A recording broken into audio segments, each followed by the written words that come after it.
Hello again, true crime fans. We've got another mysterious case to explore. The case of Stephanie Flores Ramirez. Stephanie Flores Ramirez was born on July 22, 1988, to Ricardo Flores and Maria Elena Ramirez. She was a kind and easygoing child. Her family was quite wealthy. Her father was involved in the auto racing industry and was building a successful political career. Stephanie grew up in a prestigious family. Her four brothers were all from the upper class and had access to the best education. Stephanie excelled in school, earning the admiration and respect of her teachers and classmates. In 2008, at the age of 20, Stephanie enrolled at the University of San Martin de Porres to study business administration. By 2010, as a third-year student, she had many great ideas and hopes for her future. Despite her innocent appearance and excellent academic performance, Stephanie knew how to enjoy life with a lot of money at her disposal. She frequented the best nightclubs and casinos in the country. On the night of May 30, 2010, at a casino called Atlantic City, Stephanie met a mysterious man named Joran van der Sloot at around 3 a.m. She sat down at the poker table next to him, and they were instantly attracted to each other. Although they came from different countries, they both spoke fluent English and quickly found common ground. Stephanie was drawn to Joran's confidence and easygoing demeanor, while he was captivated by her beauty and smile. During their conversation, Stephanie asked Joran how he came to Lima. He said he was on vacation to escape some personal troubles. At that time, Stephanie had no idea that his troubles were related to the murder of a woman. Joran deceived her by claiming that he was the son of a wealthy lawyer and judge. This made Stephanie feel safe, as she believed that someone from a wealthy family like hers could not be dangerous. They talked at the poker table late into the night. Stephanie was an experienced gambler, knowing how to assess odds and calculate how to win money. Just a few days earlier, she had won $1 in a game after hours of chatting. They had consumed a considerable amount of alcohol.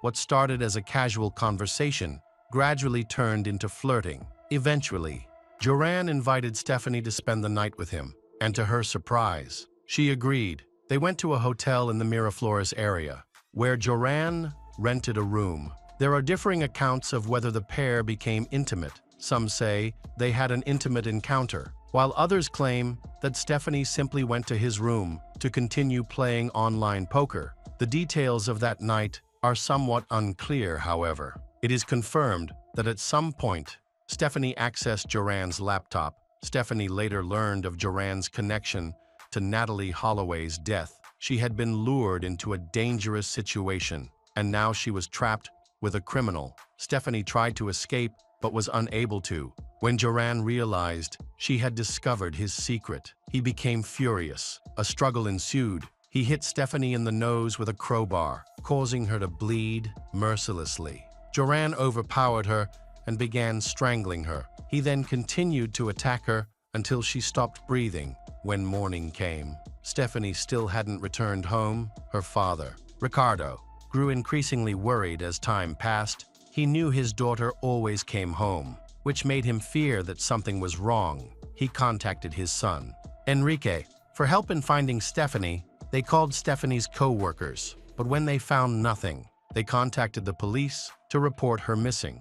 Ricardo discovered that his daughter had been gambling the night before. Peruvian police then went to Atlantic City to investigate further. There, they reviewed surveillance camera footage of Stephanie playing poker and drinking. During the night, she met a tall young man. The police quickly identified him and obtained his national identification number. From that point on, Joran van der Sloot became the prime suspect in Stephanie's disappearance. It was discovered that the two had left the casino together around 5 a.m. that morning, although their exact destination was initially unclear. It was noted that they were returning to the hotel where Joran was staying. The footage showed the pair entering his hotel room. Hours later, Joran left the room alone, but returned with 2 cups of coffee and a loaf of bread. 3 hours after they entered, Joran left the room again, still alone. As he left, He informed a hotel employee that Stephanie was still in the room, but asked that she not be disturbed as she was only sleeping. On June 2, 3 days after Stephanie's death, and after Joran had checked out, a hotel employee discovered her body in room 309. Police found a tennis racket in the room, believed to be the weapon used in the attack. After verifying the name associated with the room, police confirmed that it was Joran van der Sloot. After leaving the hotel, he left the TV on full volume, possibly creating the illusion that someone was still inside. Police were unable to determine where he went after the crime. In an effort to quickly identify Joran, the police released his information and photo to all media outlets. In further investigation, police learned that Joran van der Sloot was born on August 6, 1987, into a wealthy family. He has 2 older brothers, his mother is an art teacher, and his father has a well-paying job that provides for the family. They live a comfortable life. Enjoying traveling, Joran attends a local international school, where he is a diligent student. He is tall, attractive, and athletic, participating in football and tennis while regularly practicing with his father. Despite doing well in school, Joran was a spoiled brat and a habitual liar. In contrast to his calm older brothers, he displayed arrogant and flamboyant behavior, often sneaking out at night to go to casinos. In 2005, he met an American girl named Natalie Holloway. As their relationship developed, Joran expressed a desire to be intimate with her. When Natalie refused, he became violent and kicked her in the head when she was unconscious. He abused her to cover up his crime. He murdered her. The case of Natalie's disappearance and Joran's involvement attracted international media attention. Maintaining public interest for a decade, Joran was the prime suspect from the beginning. But due to numerous legal issues, he could not be convicted despite repeated interrogations and detentions. How did Joran get to Lima? And where did he get the money for the trip? In fact, he blackmailed Natalie's family, promising to reveal the location of their daughter's body in exchange for cash. After receiving a portion of the money, Joran fled to Lima to pursue his gambling ventures there. At a casino in Atlantic City, he met his second victim, Stephanie, whom he killed on the 5th anniversary of Natalie's death. Joran became the prime suspect in the case, leading to his placement on Interpol's wanted list. Police in neighboring countries were informed of the situation. His whereabouts were soon traced. When he entered Chile via the Chacaluta border, police confirmed that he was in Chile. After tracing him, he was later found after taking a taxi in Vina del Mar, a coastal city. Chilean police arrested him as he was walking toward Santiago. Joran was immediately taken into custody, and the bloodied clothing of the victim, Stephanie, was found in his possession.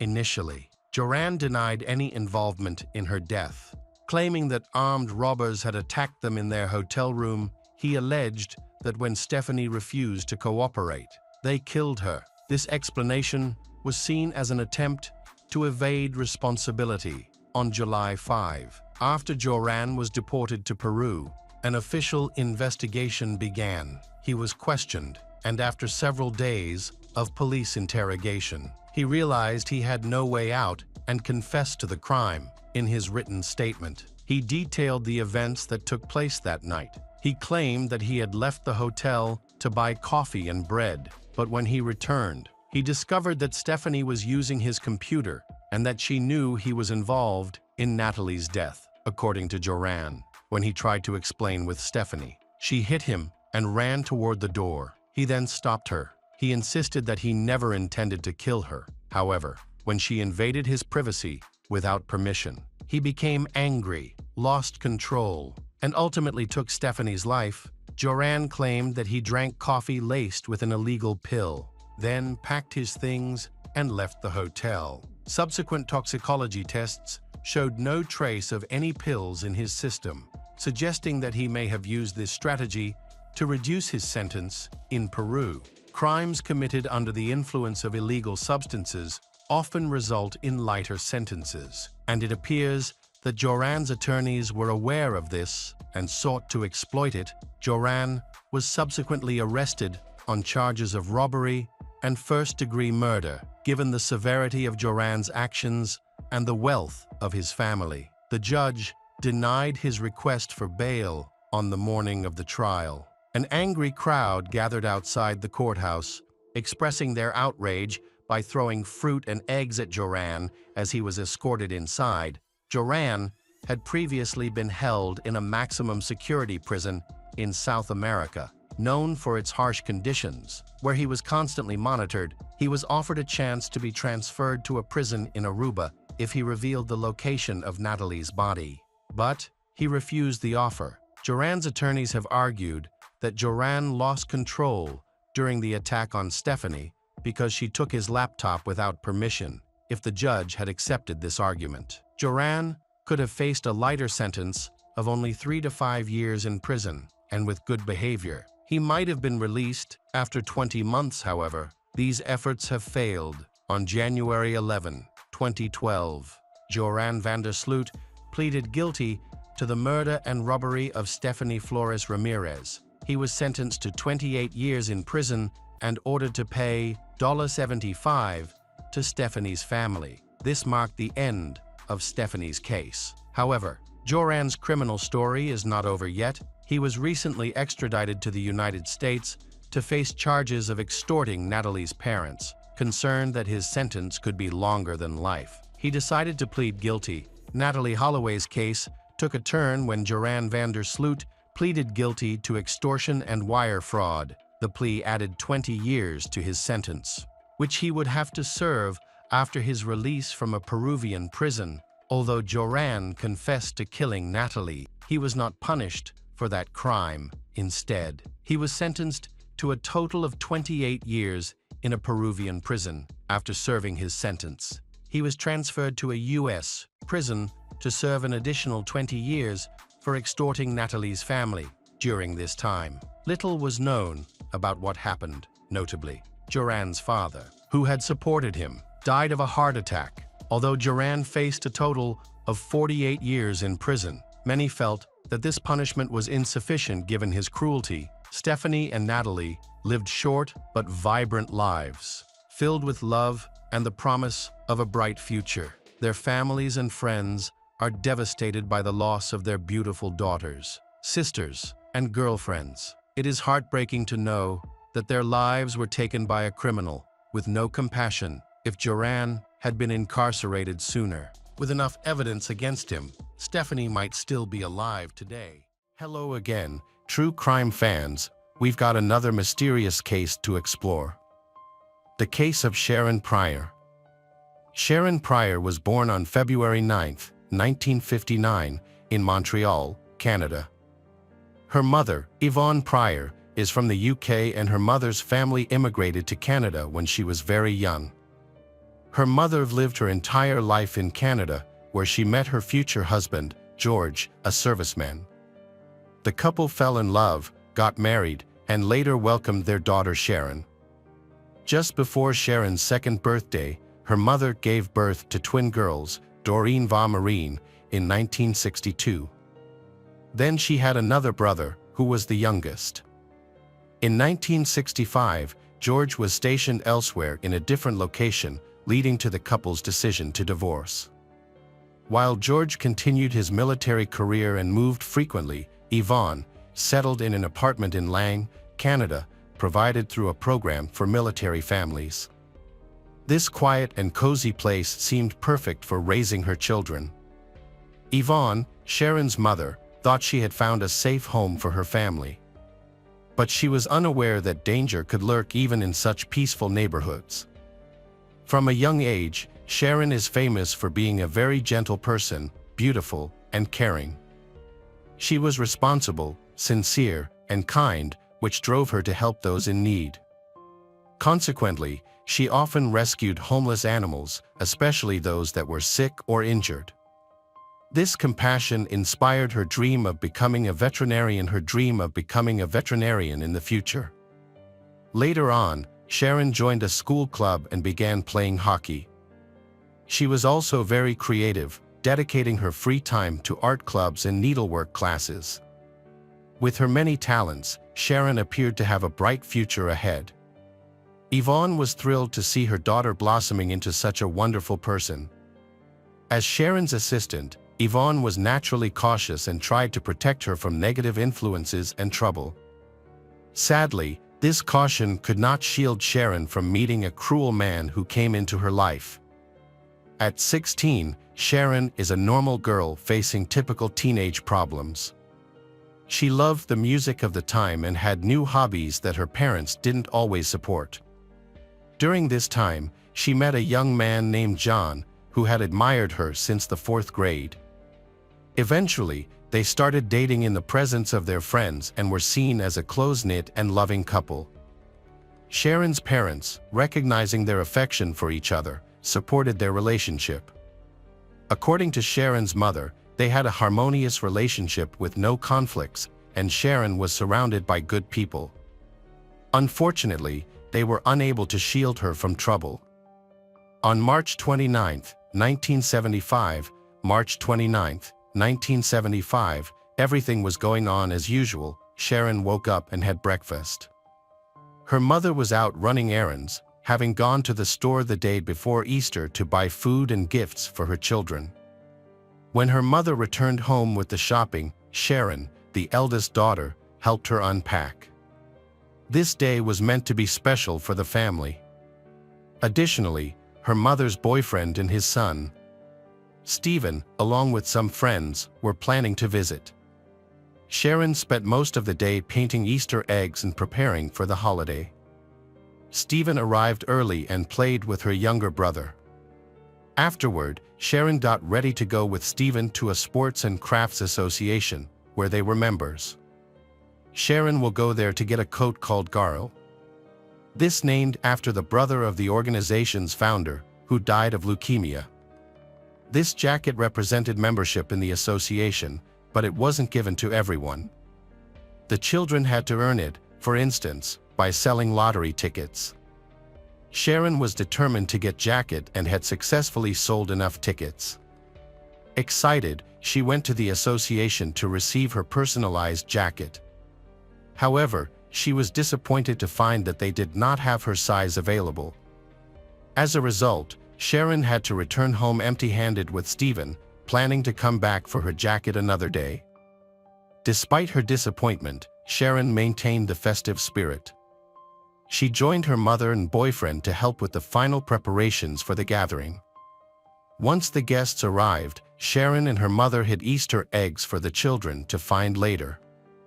Sharon then asked to go to the local pizzeria, Marina, which was popular among teenagers. It was close to home, and her mother often allowed her to go there with friends. This time was no different. After receiving permission, Sharon went to her room to get ready. While Sharon was about to leave, the girl next door came to visit. Everyone chatted while Sharon got ready.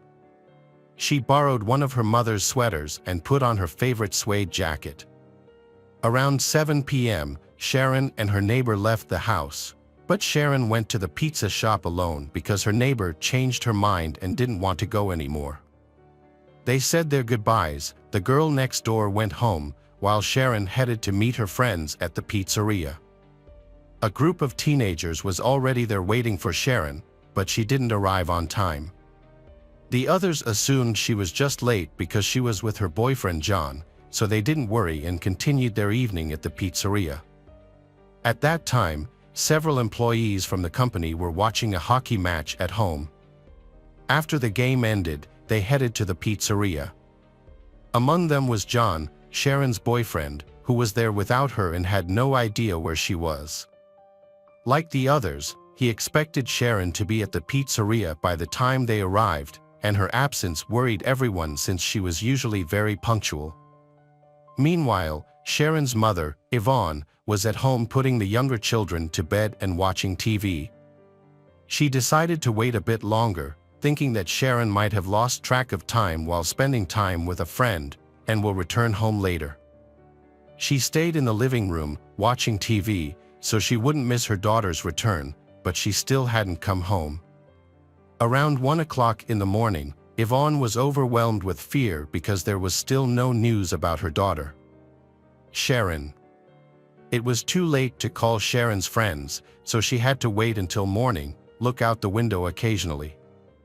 As dawn approached, Yvonne started calling Sharon's friends to find out where she was. Unfortunately, neither her friends nor John knew her whereabouts. She was deeply troubled to learn that Sharon had never been to the pizza shop that evening. The girl next door confirmed that they had said goodbye to Sharon on the street, and she hasn't seen Sharon since. When Yvonne spoke to Mary, Sharon's best friend, she became even more anxious. Mary said her that after 7 p.m. near the pizzeria, a 20-year-old girl named Cheryl Roy was attacked by a stranger with a knife. Fortunately, other passers-by heard Cheryl's screams, which scared the attacker away. Witnesses reported that the man fled in the direction Sharon would have taken to the pizzeria. They described him as tall, dark-haired, blue-eyed, and mustached. He spoke calmly and wore a ski jacket, blue jeans, and pointed-toe shoes. After hearing this, Yvonne panicked, realizing that the time and location of the attack matched with the route Sharon usually takes. She came to report to the police, but they have yet to come to any conclusions. The police were in no rush to charge anyone in the attack. Instead, they decided to immediately launch a search. Hundreds of people learned about the incident and came out to help search for Sharon, a 16-year-old schoolgirl. They received her photo and description to make the search easier. Her mother, Yvonne, appeared on television to inform everyone about her daughter's disappearance and urged anyone with useful information to contact the police. Unfortunately, despite their efforts, there were no new leads. Days went by without any updates on Sharon's whereabouts, but her mother continued to hope for her daughter's safe return. However, the police had already searched the area, and the chances of finding Sharon alive were dwindling. Sharon had no reason to run away from home. She had a good relationship with her parents and was dating a nice guy at school. Their relationship is built on love and understanding, and he didn't seem like someone who would harm her. Sharon also stayed away from troublemakers, so when she disappeared, the police had no leads or suspects. Attempts to locate a man with a knife seen nearby were unsuccessful. The investigation has not made any new progress in a long time, and Sharon's mother was devastated, but she still hoped for her daughter's safe return. On April 1st, around 6 a.m., Sharon's mother, Yvonne, noticed something unusual through the window. A familiar young man was leaving Sharon's house, crossing the street to retrieve a newspaper left on her doorstep. Sensing something was off, she called out to him, trying to understand why he was up so early and taking newspapers from house to house. He didn't respond and instead quickened his pace to leave. She rushed outside and caught up with him. He tried to keep the newspaper, but she managed to grab it from him. He shouted for her not to look, but she did anyway. On the main page, she was confronted with a heartbreaking photo of a girl's body found in the snow. This incident occurred in the suburbs, just a few minutes' drive from their home. She was not only shocked by the news but also because the police did not inform her, which they should have done. She learned about it later than many neighbors who had seen the latest news in the paper.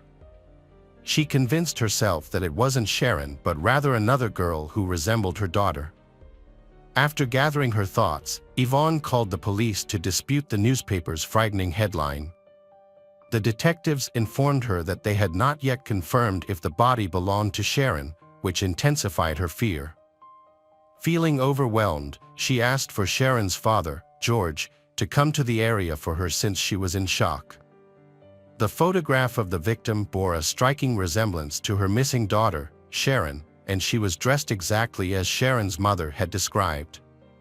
When Sharon's father got there, he recognized his daughter, leaving no doubt that the 16-year-old schoolgirl was deceased.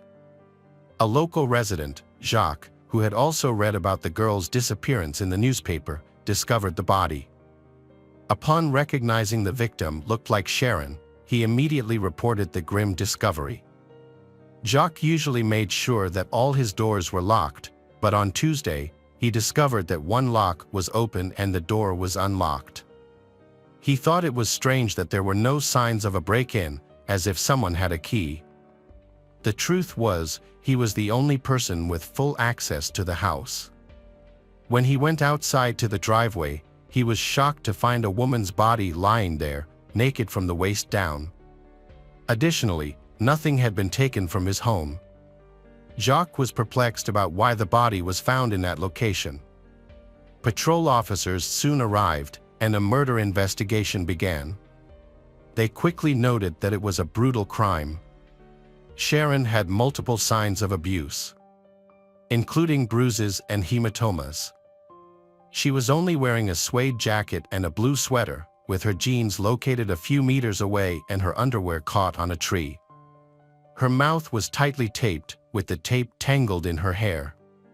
She was gripping the tape in her hand, suggesting she had fought to remove it. There were clear indications that Sharon had attempted to rise, implying she was left alive during the horrific ordeal. Investigators found additional evidence about 15 meters from the body, including tire tracks leading from that spot to where the body lay, along with a trail of blood droplets. No signs of dragging were present. The investigators quickly concluded that multiple individuals may have been involved in this violent act. Sharon's socks and shoes showed no dirt, indicating she did not crawl on the ground by herself. Instead, she was carried out of the car and abandoned in the cold. Near her body, investigators found a man's shirt tied around her wrists, which helped determine the main suspect in the case is quite tall. Additionally, a clear footprint was discovered next to the entry gate post, providing further evidence. They also located a receipt for Garo jacket, which Sharon never received. After a forensic examination, it was determined that Sharon had died only a few hours before her body was found. It was clear she had been held captive for several days, from Saturday to Tuesday. The perpetrator had been extremely cruel, as there were signs of strangulation on her neck, and she had choked on her own blood. Forensic experts found that her ribs were crushed, indicating the killer may have been kneeling on her chest. She also suffered a severe head injury and bleeding from multiple stab wounds.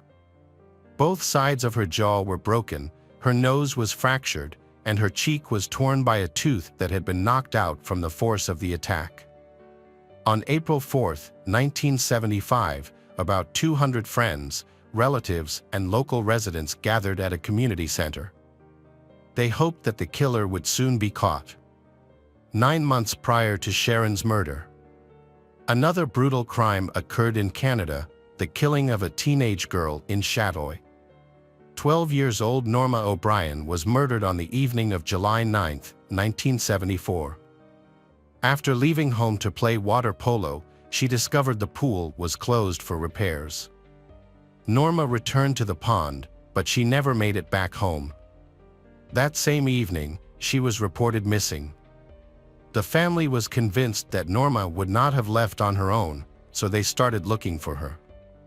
The next day, her partially clothed body was discovered in a field near the pool. Norma's murder resembled that of Sharon, who was also found in the same area, brutally beaten and strangled. The two crime scenes were approximately a half-hour's drive apart, leading to speculation that they might have been committed by the same individual, although there is no definitive evidence to support this theory. Following Sharon's murder on June 23, 1975, 14-year-old Debbie Fisher disappeared in Château while riding her red bicycle home. She was later found in the forest, unclothed but without signs of sexual assault. Debbie had died from a blow to the head with a stone. Subsequently, a 17-year-old male suspect confessed to the crime, but his identity is kept private due to his age. The suspect claimed that he was returning home on his moped around 6:30 p.m. when he spotted Debbie riding her bicycle and carrying milk. After observing her closely, he devised a sinister plan.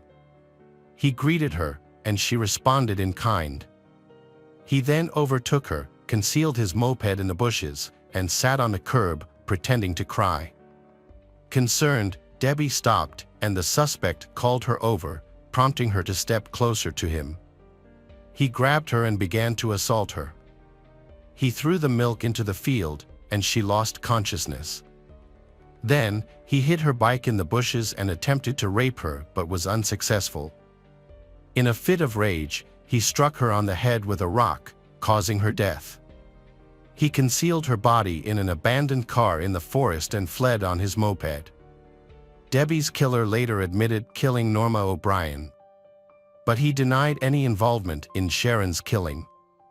He had an alibi at the time of Sharon's murder, so he was not considered a suspect in that case. He was convicted of murdering two girls, Debbie and Norma, and due to his age, served only a few years in prison before being released. He now lives and works in Montreal, near the location where Sharon's body was discovered. Police gathered a significant amount of evidence related to Sharon's murder. However, the outcome was not what they had hoped for. 13 months went by without identifying a primary suspect for charges. They found 38 individuals who might be linked to that tragic night. 6 of these 38 individuals were detained, but ultimately, all were released due to a lack of evidence. Sharon's close friends were also interviewed, and they all had alibis. Some were at a pizzeria, while others were at home watching a game. The investigation became increasingly difficult and gradually reached a dead end as investigators could not find new clues. And it appeared that everyone had given up, except for the mother of Sharon's. Sharon's mother, Yvonne, was frantic as she tried to piece together what had happened to her daughter. Yvonne realized that Sharon couldn't have gone far from home by the time she left the house to go to the pizza shop. On the way, Sharon was supposed to meet a neighbor, who was also returning home from work. For years, the neighbor would walk the same path, but that day he claimed he didn't see Sharon on the sidewalk. Since Sharon had not traveled far, she should have been kidnapped right after saying goodbye to her friend. The kidnapper had only a few minutes to act, and somehow he managed to do it without being seen. Unfortunately, there were no witnesses to Sharon's abduction, making it seem like the perfect crime. Sharon's mother believed it was crucial to pay attention to all the neighbors on their street. Someone should have noticed the suspicious stranger or recognized him if he lived nearby. Detectives described the killer and rapist as being around 20 years old, likely living with his parents. They suspected that he had psychological issues, possibly including obsessive behaviors or hostility towards women. The detectives believed this crime was not the first committed by the suspect, and if he wasn't apprehended soon, it wouldn't be the last. They were convinced that several people were involved in both the kidnapping and the subsequent violence. It was also thought that one of the attackers could have been an unpredictable stranger with a knife who initially targeted another girl, Cheryl, but fled when come across by nearby witnesses. Witnesses described the attacker after Cheryl's assault. Despite thorough searches, he could not be found. It was statistically unlikely for two rapists and kidnappers to be active at the same time in one of the city's safest neighborhoods, prompting detectives concluded that the same person was responsible for the attack on Cheryl and the murder of Sharon. The attacker's behavior suggested he knew the area well, allowing him to navigate without leaving evidence or raising suspicion among residents. Detectives, along with Cheryl's mother, concluded that the assailant likely lived nearby. They characterized the attacker as a sadist. Typically, individuals with such tendencies follow a predictable pattern. They seek out compliant victims, initially presenting themselves as charming and sweet to gain trust. Over time, however, they become increasingly cruel and demanding. It all begins with control, followed by humiliation, and then they start mocking the victim. In this context, relationships with women often develop, and the sadist gradually shifts from seeking a partner to becoming a predator on the hunt. As a result, the police decided to thoroughly investigate all local residents with histories of harassment and domestic violence. Their goal was to find and question the knife-wielding attacker who had assaulted Cheryl. He matched the profile of the criminal, socially awkward and resorting to a knife instead of conversation. He was unlikely to be a successful individual or possess high intelligence. This type of person usually had a history of violence and preferred to use brute force to achieve his goals instead of clever tactics or deception. It was clear he lacked self-control, easily losing his temper and being ready to fight at any moment. The most alarming part of this situation is that the police are chasing a suspect who could be a serial killer who needs to be stopped immediately. While he tried to run away from the detectives, they continued their search for him. Unfortunately, many crucial technologies we have today, such as DNA analysis, surveillance cameras, and phone geolocation, had not yet been developed at that time, leaving the investigators with limited resources. Although detectives investigated quickly and professionally, but 6 years after Sharon's body was found, the killer struck again. A 12-year-old girl named Temi was ferociously murdered. It is believed that the sadistic attacker, after assaulting a 16-year-old named Sharon, began targeting younger girls for his crimes. When Temi's body was discovered, it was revealed that the attacker had grabbed her and started to molest her. Then, he attempted to rape her but was unsuccessful. In a fit of rage, he struck her on the head with a rock, leading to her death. Although detectives investigated quickly and professionally, but 6 years after Sharon's body was found, the killer struck again. The second victim was a 12-year-old schoolgirl named Temi Leakey. She was ferociously murdered. It is believed that after attacking 16-year-old Sharon, the perpetrator chose to target younger girls for his crimes. When Temi's body was found, the same police officers who had been investigating Sharon's murder took on this case. They quickly noticed the similarities between the two murders, which further supported the theory of a serial killer. On March 20, 1981, Temi was visiting her grandmother when she disappeared just a few blocks from her grandmother's house. Later, Temi's mother found her glasses on the sidewalk. When she returned home, the woman immediately reported her daughter missing to the police. They identified a witness who saw a man in a beige raincoat get out of a small red car and force a screaming girl into it. That same evening, Temi was found barely alive on the street. A man came to the police station to report a serious matter. He saw Temi was naked and covered with clothes. Doctors worked hard to save her, but unfortunately, she died. The examination revealed that she had been strangled. Although she was not raped, there were traces of male fluid found on her clothes. The attacker had been careless, leaving behind enough evidence that connected this case to other brutal murders. Despite the detectives' efforts, the investigation hit a dead end. Meanwhile, in nearby areas of Canada, there were reports of similar assaults on girls and young women. In 1971, 17-year-old Lisa Blaze was found dead just a few meters from her home in Montreal. She had left a bar early in the morning, suffered a blow to the head, and was raped. This case has not yet been resolved. Because there are so many open cases, the police have difficulty determining whether these cases are related or not. In 2000, Sharon's mother reached out to the police, requesting a re-evaluation of her daughter's case using modern techniques. At that time, advancements in technology, especially in DNA analysis, had made it possible to investigate cases more effectively. However, a week later, she was disappointed to learn that most of the evidence from the year Sharon was murdered had disappeared. The few surviving items from 1995 included Sharon's clothing and belongings possibly linked to a suspect.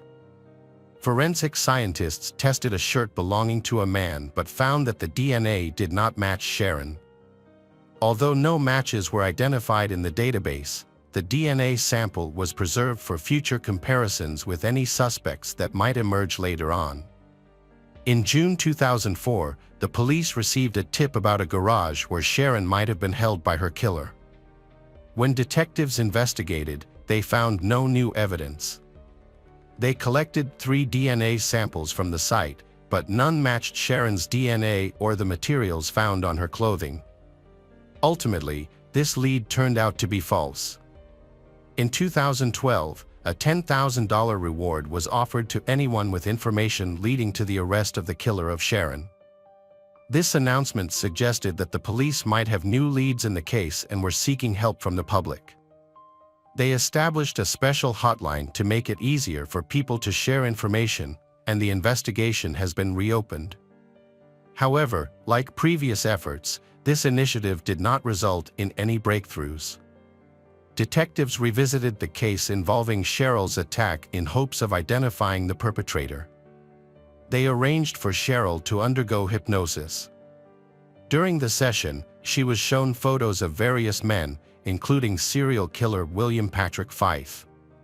She said her attacker looked very similar to William, a Canadian serial killer who was convicted of murdering 5 women in Montreal. He claimed to have had 9 victims, but authorities could only confirm 5. Detectives had long suspected his involvement in the girls' murders and tried to link him to these cases. However, he denied any guilt and claimed he only started killing in 1979. It's important to highlight that Sharon was murdered in 1975. Regrettably, no evidence was found that connected him to the case of Sharon's. Later on, investigators looked potential connections between the girls' murders and other dangerous criminals in Canada. One suspect was Mike French, a member of the Montreal biker gang Satan. He lived close to Sharon when she was killed in 1975 but moved away with his parents 2 years later. Those who knew him described him as aggressive and cruel, suggesting he could have been responsible for the girls' deaths. Some witnesses reported hearing Mike boast about his involvement in violent acts, but once again, the police faced challenges. Mike was killed in a gang conflict in November, taking with him any potential information about his connection to the murders. His murder also remains unsolved. Ultimately, all these leads were mere speculation. The Sharon family was outraged by the police's lack of professionalism. They committed to fighting for justice until the end, determined to find and hold the criminal accountable. Sharon's mother felt that this fight was not just for her daughter, but also for other parents mourning the loss of their children. In 2015, Sharon's mother was featured on television with 9 other families, accused the police of being unable to handle the case. A new development in the case occurred in June 2022 when a match was found in a DNA database through genetic genealogy. A DNA sample from a man's shirt discovered at the scene of Sharon's murder was matched to Franklin Maywood Romine, who had died in 1982. His body was exhumed for analysis, and DNA confirmation was obtained on May 2, 2023. Franklin resembled the suspect described by witnesses. He lived nearby where the attack occurred, and his car matched the tire tracks found near Sharon's body. He also had a troubled criminal history, including convictions for assault and rape. This evidence was crucial in resolving Sharon's murder case. Although no one could be charged or tried, investigators were able to bring closure to the case. The tragic murder of Sharon Pryor, a 16-year-old schoolgirl, has been solved, thanks to advancements in DNA testing and the determined efforts of her family. Hello friends, welcome to our channel. Today we're going to take a look at another horrible case with you. The case of Lacey Fletcher.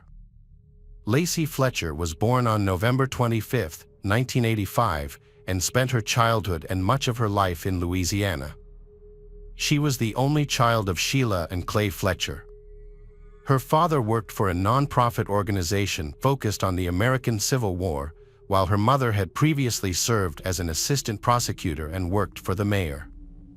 The family was well respected in their community and had strong religious beliefs, but they also harbored dark secrets. In 1995, the Lacey moved to a larger home in Slaughter, Louisiana, a small town where everyone knows one another. Lacey's early years appeared normal. She was a sweet and cheerful child. After the move, she enrolled in a Baptist school, continuing her education until high school. However, she faced challenges with concentration and connecting with her peers, which made her school experience difficult and resulted in very few friends. Despite these struggles, she remained kind and maintained a smile. After finishing 9th grade, Lacey was homeschooled due to multiple health issues. She had been facing challenges since early childhood, with doctors later diagnosing her with autism spectrum disorder and social anxiety disorder. Lacey struggled with these conditions for most of her life. Her parents believed they could find solutions to her problems, but they were unaware of the tragic fate that awaited their daughter. In the early hours of January 3, 2022, at around 2 a.m., Sheila called the rescue service, 911, to report that her daughter was not breathing.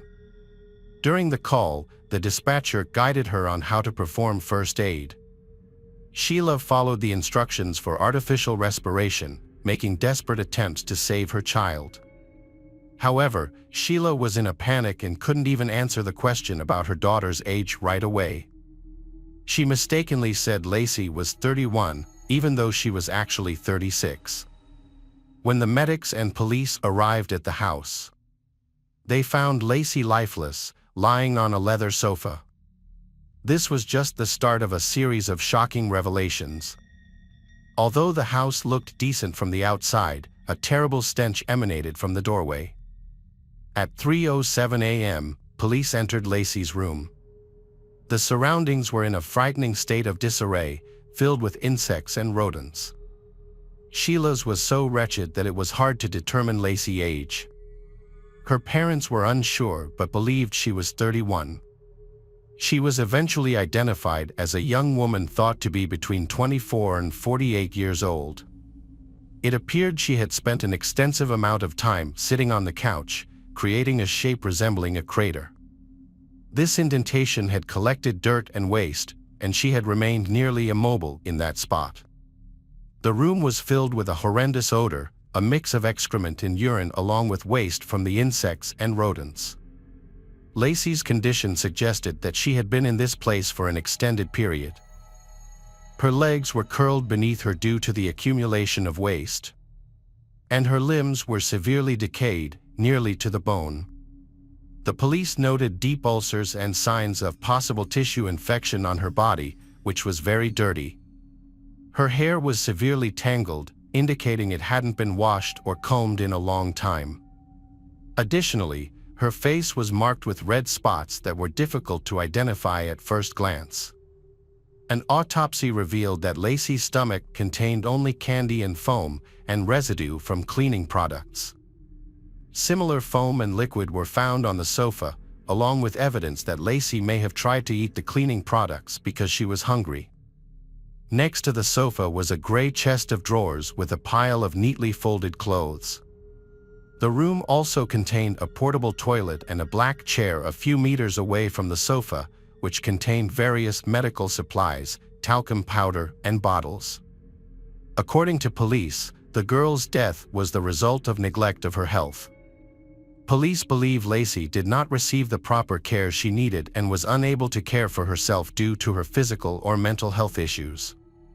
The medical examiner identified a number of health issues, including severe chronic ulcers, bone infections, malnutrition, and sepsis.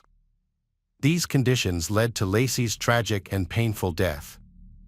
After investigation and discussion with her parents, it was discovered that Lacey had been sitting on the same couch for approximately 12 years. After her death, her mother posted on social media, "Mom and Dad love you so much." On January 18, 2022, Clay and Sheila were interviewed by police. They explained that Lacey's problems began long ago due to her health issues. Initially, Lacey refused to leave the house, then her room, eventually moving to the living room, where she found the most comfort.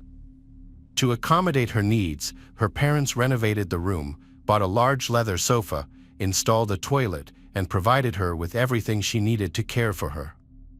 They brought her food and care, but her condition continued to deteriorate. Lacey became increasingly afraid to leave the couch, forcing her to urinate on herself or on the floor, sometimes using a towel. During the summer, her mental health continued to decline. Although her parents suggested moving to a psychiatric clinic, Lacey resisted the idea and chose to stay in her room. Lacey's parents maintained that she never complained about her health problems over the years, even as her injuries worsened. Sheila herself maintained that Lacey had not been neglected or harmed. Her mother maintained that Lacey had always been under the care of a doctor. However, when police spoke to the doctor, they discovered that Lacey had not seen a doctor since 2010. She did not report any pain or health problems, and the doctor did not visit her at home, leaving him unaware of her true condition. In fact, Lacey last visited the medical center in 2010. Although Lacey needed to be hospitalized, her parents refused, saying she did not want to go there. After that, Lacey's health rapidly declined. Her parents said that, in the fall of 2021, Lacey began to have nutritional problems and began to eat significantly less. On the evening of the incident, around 10 p.m., Sheila checked on her daughter before going to bed and found Lacey unresponsive. She had fallen to her left side with her legs crossed under her body and was no longer able to straighten her body. After the police arrived, they suspected that the parents had acted inappropriately. They believed that Sheila and Clay deliberately left their daughter on the couch, ignoring her needs and failing to seek medical help. For 12 years, she suffered and lived in her own waste until her death on January 3, 2022. In May 2022, Clay Fletcher, 65, and his wife Sheila, 64, were charged with second-degree murder. The couple was arrested but later released on bail, returning to the same house where Lacey had endured terrible suffering for more than a decade. This decision sparked significant controversy. The judge justified it by stating that the parents had no prior criminal record and posed a low flight risk. Thus, they were allowed to await trial in the community. In early 2023, the court dropped the charges, but prosecutors continued to seek a connection between Lacey's death and her parents' neglect. The prosecutor argued for second-degree murder charges, claiming they did nothing to help their daughter. Lacey's parents were her main caregivers, responsible for her well-being. On June 19, 2023, they faced new charges for the same offenses. They were arrested but quickly released on bail. This incident gained significant attention in the local community and received extensive media coverage. Journalists reached out to the parents, who shared the emotional pain they had experienced for years while witnessing their daughter's depression, feeling helpless to change her situation. Police suspect that Sheila and Clay's statements were an attempt to portray themselves as grieving parents to avoid legal consequences. Under state law, they could face second-degree murder charges, which could result in life in prison depending on the circumstances. Police believe the couple's actions contributed to Lacey's death. People started noticing that Lacey showed clear signs of autism, which was later confirmed by medical professionals. As a result, her development began to lag behind that of her peers. By the time she reached 17 or 18 years old, she occasionally invited friends over to watch children's cartoons. However, her childlike interests caused her social circle to shrink over time. Around 2007, Lacey stopped going outside altogether. During this time, one of the neighbors became concerned and asked her parents about her situation. Sheila, Lacey's mother, reassured the neighbor that everything was fine. Nevertheless, due to Lacey's condition, she was reluctant to go outside and tried to avoid strangers. After this conversation, the neighbor did not bring it up again. The situation began to deteriorate quickly around 2010 when Lacey became largely inactive and even soiled her living area. Officers reported feeling an overwhelming disgust, which they described as the worst they had ever experienced. The foul smell in the Fletcher home was so overwhelming that one officer could not eat normally for nearly a week after responding to the incident. The stench lingered in his mind. This reaction was particularly surprising because the detective had dealt with very gruesome cases in his career, including investigations into killers who sold body parts. He stated that Lizia's living conditions were far worse than anything he had ever encountered. While the Lacey claimed they had long adjusted to and lived peacefully in such an atmosphere, those who knew the family never saw any unusual behavior from their parents. For years, the couple seemed like a typical family struggling with the hardships of their sick daughter. Although some witnesses described them as somewhat reserved, no one suspected that they were deliberately letting their daughter's condition worsen. This led to questions about the girl's health in isolation, with some even suspecting underlying mental health issues. Her parents claimed that doctors had diagnosed their daughter with locked-in syndrome, a rare condition that leaves a person almost completely paralyzed except for eye movement. Patients suffering from this disorder are entirely bedridden and reliant on caregivers, yet they can still feel everything and communicate through their eyes. Strangely, there was no such diagnosis recorded in Lacey's medical files, despite her parents' claims. The girl was only diagnosed with social anxiety disorder and autism spectrum disorder. There was no evidence of locked-in syndrome, but that doesn't explain why Lacey spent years on the couch. Additionally, foam from a hygiene product was found in her stomach, suggesting she could feed herself but didn't appear to be fed. This begs the question, if Lacey's parents really wanted her dead, why did they call the emergency services? Furthermore, they didn't bother to clean the house to hide any signs of neglect. The situation seems absurd. Many neighbors did not even know they had a daughter. The mother and father had the opportunity to discreetly dispose of her body without raising any suspicion. No one looked for her, as she had no friends due to her significant developmental delay. Despite the apparent apathy surrounding the Lacey family, they chose to contact the police rather than dispose of any evidence, allowing police to investigate the room where Lacey had been suffering for years. From the start, Sheila and Clay denied any wrongdoing. Meanwhile, the police focused their investigation on proving that the parents were responsible for Lacey's suffering. But did they intentionally create an environment where Lacey was locked in her own room? The poor living conditions and the parents' calm demeanor raised suspicions. Furthermore, why would Lacey use sanitary products and lick foam off a dirty couch if she wasn't hungry? Police interpreted this as evidence that Lacey had been starved, while her parents insisted that her actions were due to mental health issues. Sheila and Clay told police that Lacey did not want to communicate or share her struggles with others. This could be seen as an attempt to avoid bothering strangers about her troubles. They claimed that Lacey had been dealing with various health issues for years, a sensitive subject that most people would rather keep private. The prosecutor's office suspected that the villains deliberately hid information and mocked Lacey without intervention. The victim had never complained about pain, likely feeling embarrassed in front of the police. Forensic experts found severe ulcers on her limbs, with flesh rotting down to the bones, which would have caused her intense, constant pain.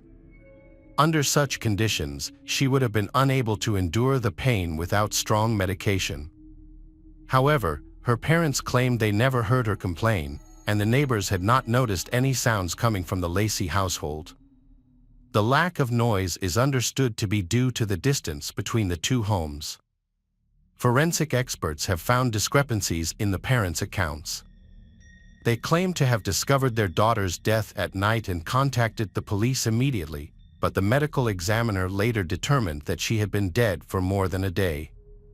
Despite these discrepancies, the parents continued to refer to their daughter's disability and denied any role in the alleged abuse. Sheila told police that she frequently entered her daughter's room in the mornings to care for her by treating her wounds, feeding her, and looking after her. However, this claim was proven false since no food was found in Lacey's stomach. Sheila explained that she tried to keep the room clean but struggled because Lacey was uncommunicative. Her testimony contradicts the medical examiner's report on the time of death.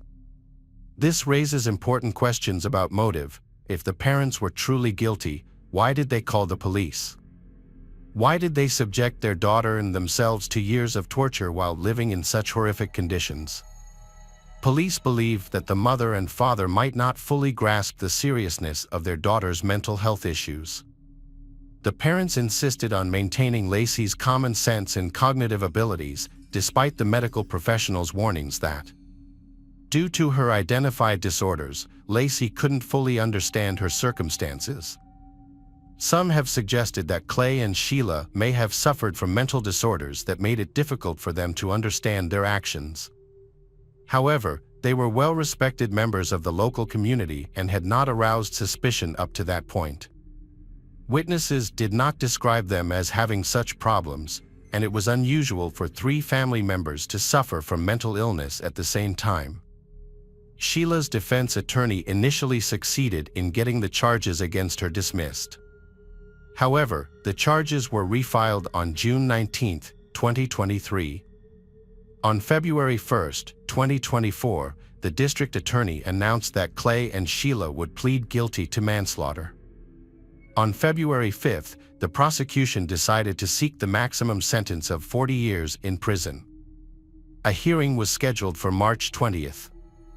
A key moment in the hearing was the testimony of the police who were the first to arrive at the scene. They described seeing Lacey Fletcher in a horrific scene.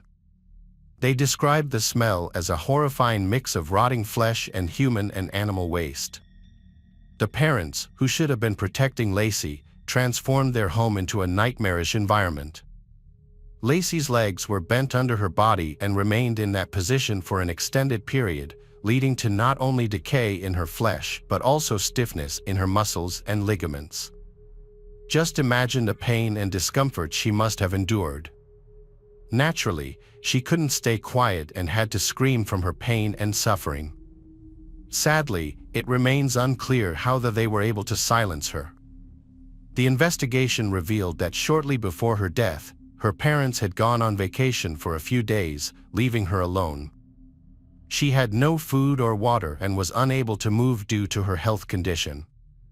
The only food she had was a peppermint candy, which was found in her stomach during the autopsy, suggesting that this was not enough to satisfy her hunger. In desperation, she may have lost consciousness and ingested detergent. Forensic experts confirmed that the cause of death was septicemia caused by decomposing flesh. For many years, Lacey endured horrific and unsanitary living conditions, accompanied only by insect larvae and mice. Witnesses described the extreme neglect and cruelty exhibited by her parents. They were so indifferent to her well-being that they couldn't even remember her age when they called emergency services. During the call, the dispatcher instructed them on how to perform first aid. Sheila attempted artificial respiration, and it seemed that Lacey briefly regained consciousness as the operator heard sounds coming from her. However, later investigations by police revealed that this was likely a ruse to mislead the dispatcher into believing the couple was genuinely following his advice.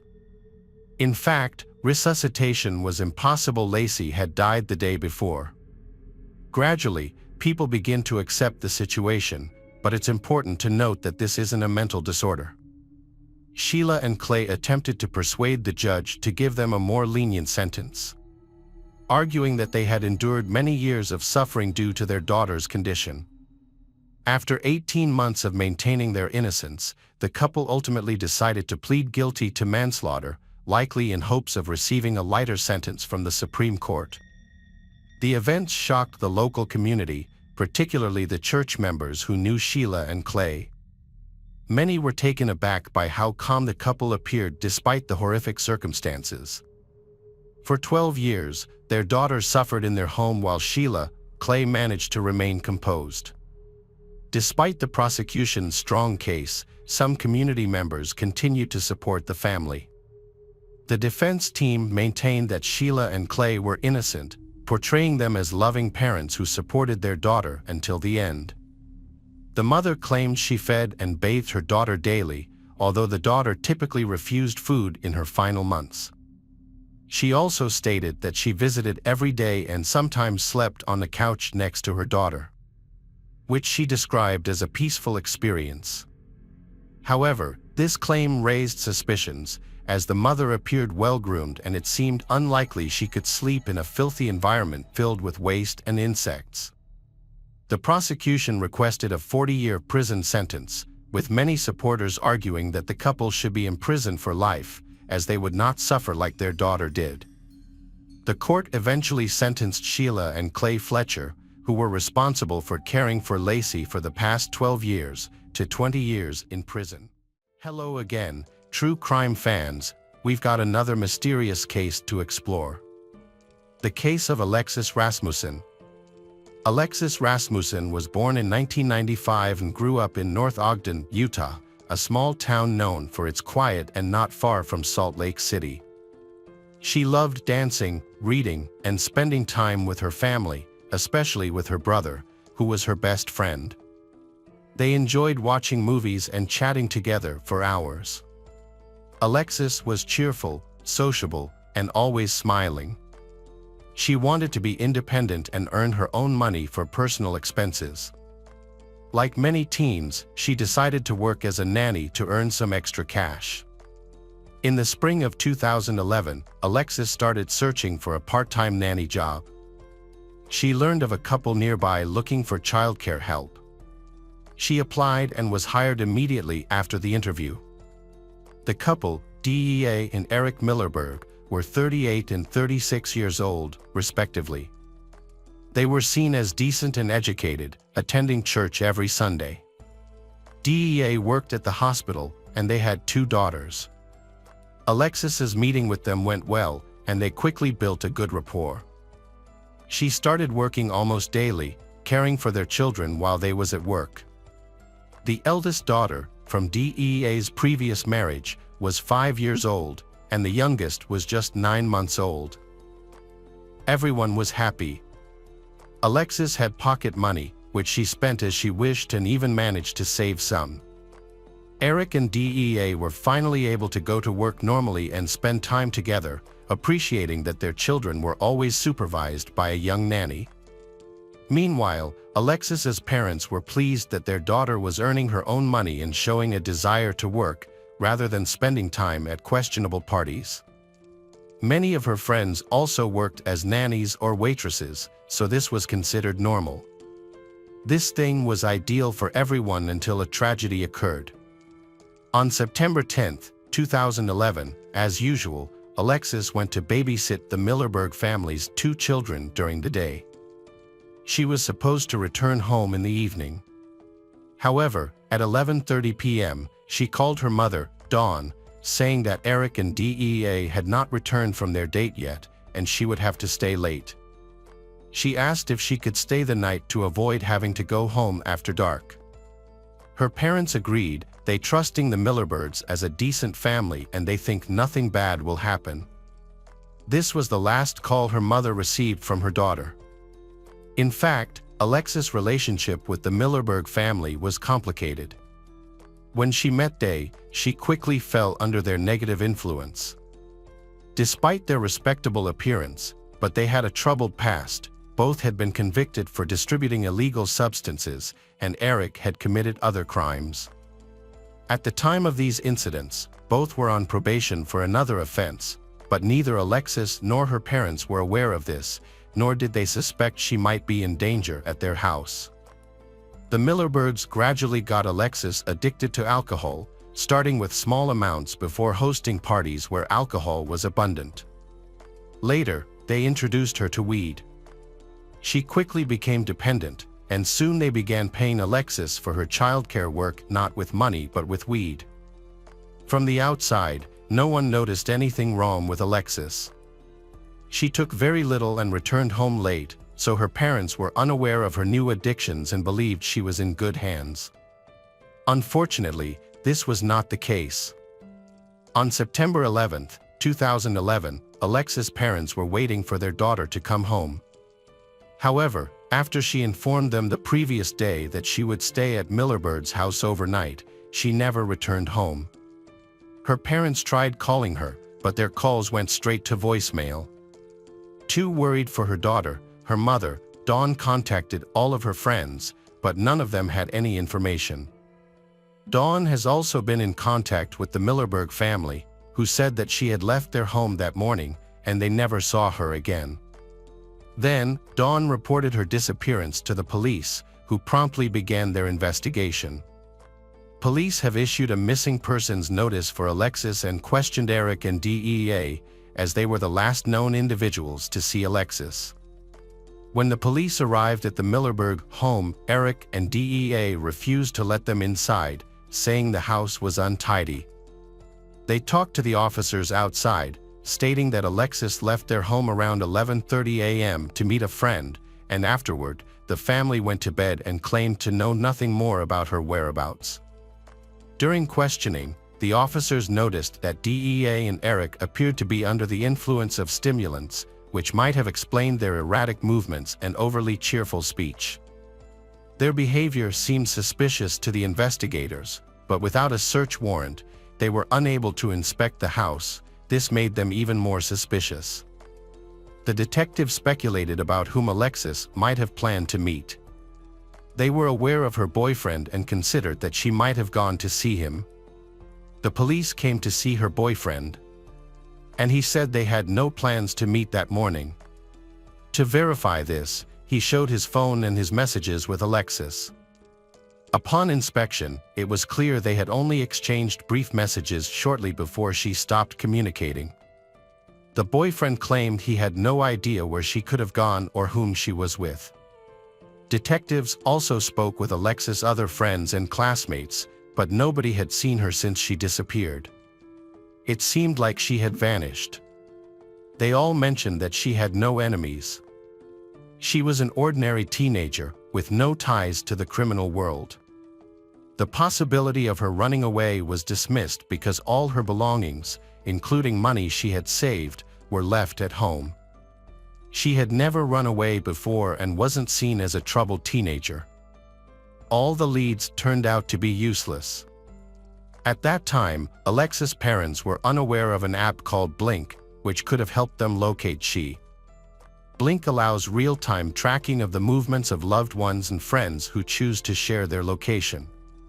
The app is designed to be secure and does not allow tracking of strangers, which prevents stalking. To track someone, you must send a request from your contact list, and they must accept it. The last time Alexis's phone worked was at Eric's house, which was the last known location of she. There was no evidence that she had left the house Millerberg that morning. Investigators started looking into Eric and DEA more closely and discovered that they had a history of distributing illegal substances, and Eric has a lot of criminal records. During the investigation, police learned that Alexis's friends knew about the true nature of the relationship between Alexis and the Millerberg family. Alexis, along with several other teenagers, including friends who had also disappeared, looked after their children. The teenagers were pleased with these working conditions because it gave them access to alcohol and substances. Multiple witnesses confirmed that DEA sold prescription drugs to Alexis, for which she received about $100. Detectives continue to question Eric and DEA, informing that they knew about illegal drug activities. Then, Eric and DEA admitted to giving drugs to teenagers, but denied any involvement in Alexis's disappearance. Despite their denial, they were arrested for distributing illegal substances and violating probation terms. They faced up to 5 years in prison. The case was further complicated because they were supplying drugs to minors. The police also reached out to Eric and DEA's friends and acquaintances for information, but everyone refused to cooperate. By this time, detectives were convinced that Eric and DEA were responsible for Alexis's disappearance. Detectives have obtained a search warrant for the Millerberg family home and conducted a search. Although they didn't find anything suspicious, they did discover a large quantity of illegal substances. Their 2 children, the eldest daughter was placed with her biological father, while the youngest child went to a foster family. A month into the investigation, a confidential informant contacted the officers by phone. He revealed that on the night of the disappearance, Alexis stayed at the Millerberg family house. She didn't leave or meet anyone the next morning. That night, Eric offered her strong substances, and she agreed to try them. Afterward, she started acting crazy and not understanding what she was doing. Eric persuaded her to engage in intimate relations. During the incident, Eric and DEA noticed that the girl was extremely disoriented and had an unusually low body temperature. DEA, who had medical training, realized she needed urgent assistance. They carried her to the bathroom and placed her in hot water to warm her up. Then, she regained consciousness and seemed to improve. She asked to be left alone to relax. Eric and DEA left the house to smoke and think about their next steps, as they were very frightened by Alexis's condition. When they returned, they noticed she was still cold. They then took her out of the water, wrapped her in a warm blanket, and placed her on the bed. They went out again for another smoke break to discuss the situation. Upon returning, they found she unconscious, with a mucus-like substance coming from her mouth. DEA, being a nurse, attempted to resuscitate her using all her skills, but it was too late, she had already died. Eric and DEA were scared, as they were on conditional early release and were on house arrest, and they did not want to go back to prison. In their panic, they sought help from friends to dispose of the body. They needed a car, which they didn't have, but everyone refused to assist, not wanting to risk jail for aiding and abetting. Desperate, they contacted another friend to borrow a car. He agreed, and they placed Alexis's body in the trunk and drove to another county. There, in a remote forest area, they hid her body. The confidential informant, Smith, reported everything to the police. Initially unaware of what was going on, he lent his car and later helped Eric and DEA move the decomposing body to a remote location. During this time, he heard all the information he shared with the police. Feeling remorse for assisting he decided to disclose everything to the investigators, who needed this information. Thanks to his tip, the police discovered the body of Alexis on October 18, 2011, 38 days after she disappeared. The victim was found in a fetal position, with her legs pulled close to her body, partially concealed in a garbage bag.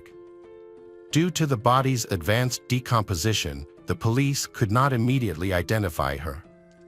The body was in a shallow grave. A detailed forensic examination was required to confirm her identity, determine the cause of death, and the circumstances surrounding the incident. The identity of the girl, Alexis Rasmussen, was confirmed through dental records and fingerprints, exactly as predicted. Autopsy results and post-mortem analysis showed that Alexis had 7 times the lethal dose of a potent toxin in her body, which may have been the cause of death. However, there were also signs of strangulation, blunt force trauma, and stab wounds on her body. Due to the body's poor condition and advanced decomposition, it was difficult to identify all the wounds accurately, making it impossible to determine the exact cause of death. As a result, an overdose was concluded as the cause of death, but it was clear that this was not an accident. The girl had been abused. Alexis' family requested privacy during the investigation because she was a minor. A memorial service was held in her hometown of Ogden, attended by many residents. The teenager was buried on October 29. Informant, Smith, was promised immunity from charges of complicity in exchange for his cooperation. His testimony was crucial in locating the body, gathering evidence, and bringing charges, so he appeared in court only as a witness. During the trial preparation, phone records from Eric's mobile phone were reviewed. On the night Alexis disappeared, he called his friend several times, asking for help to dispose of something.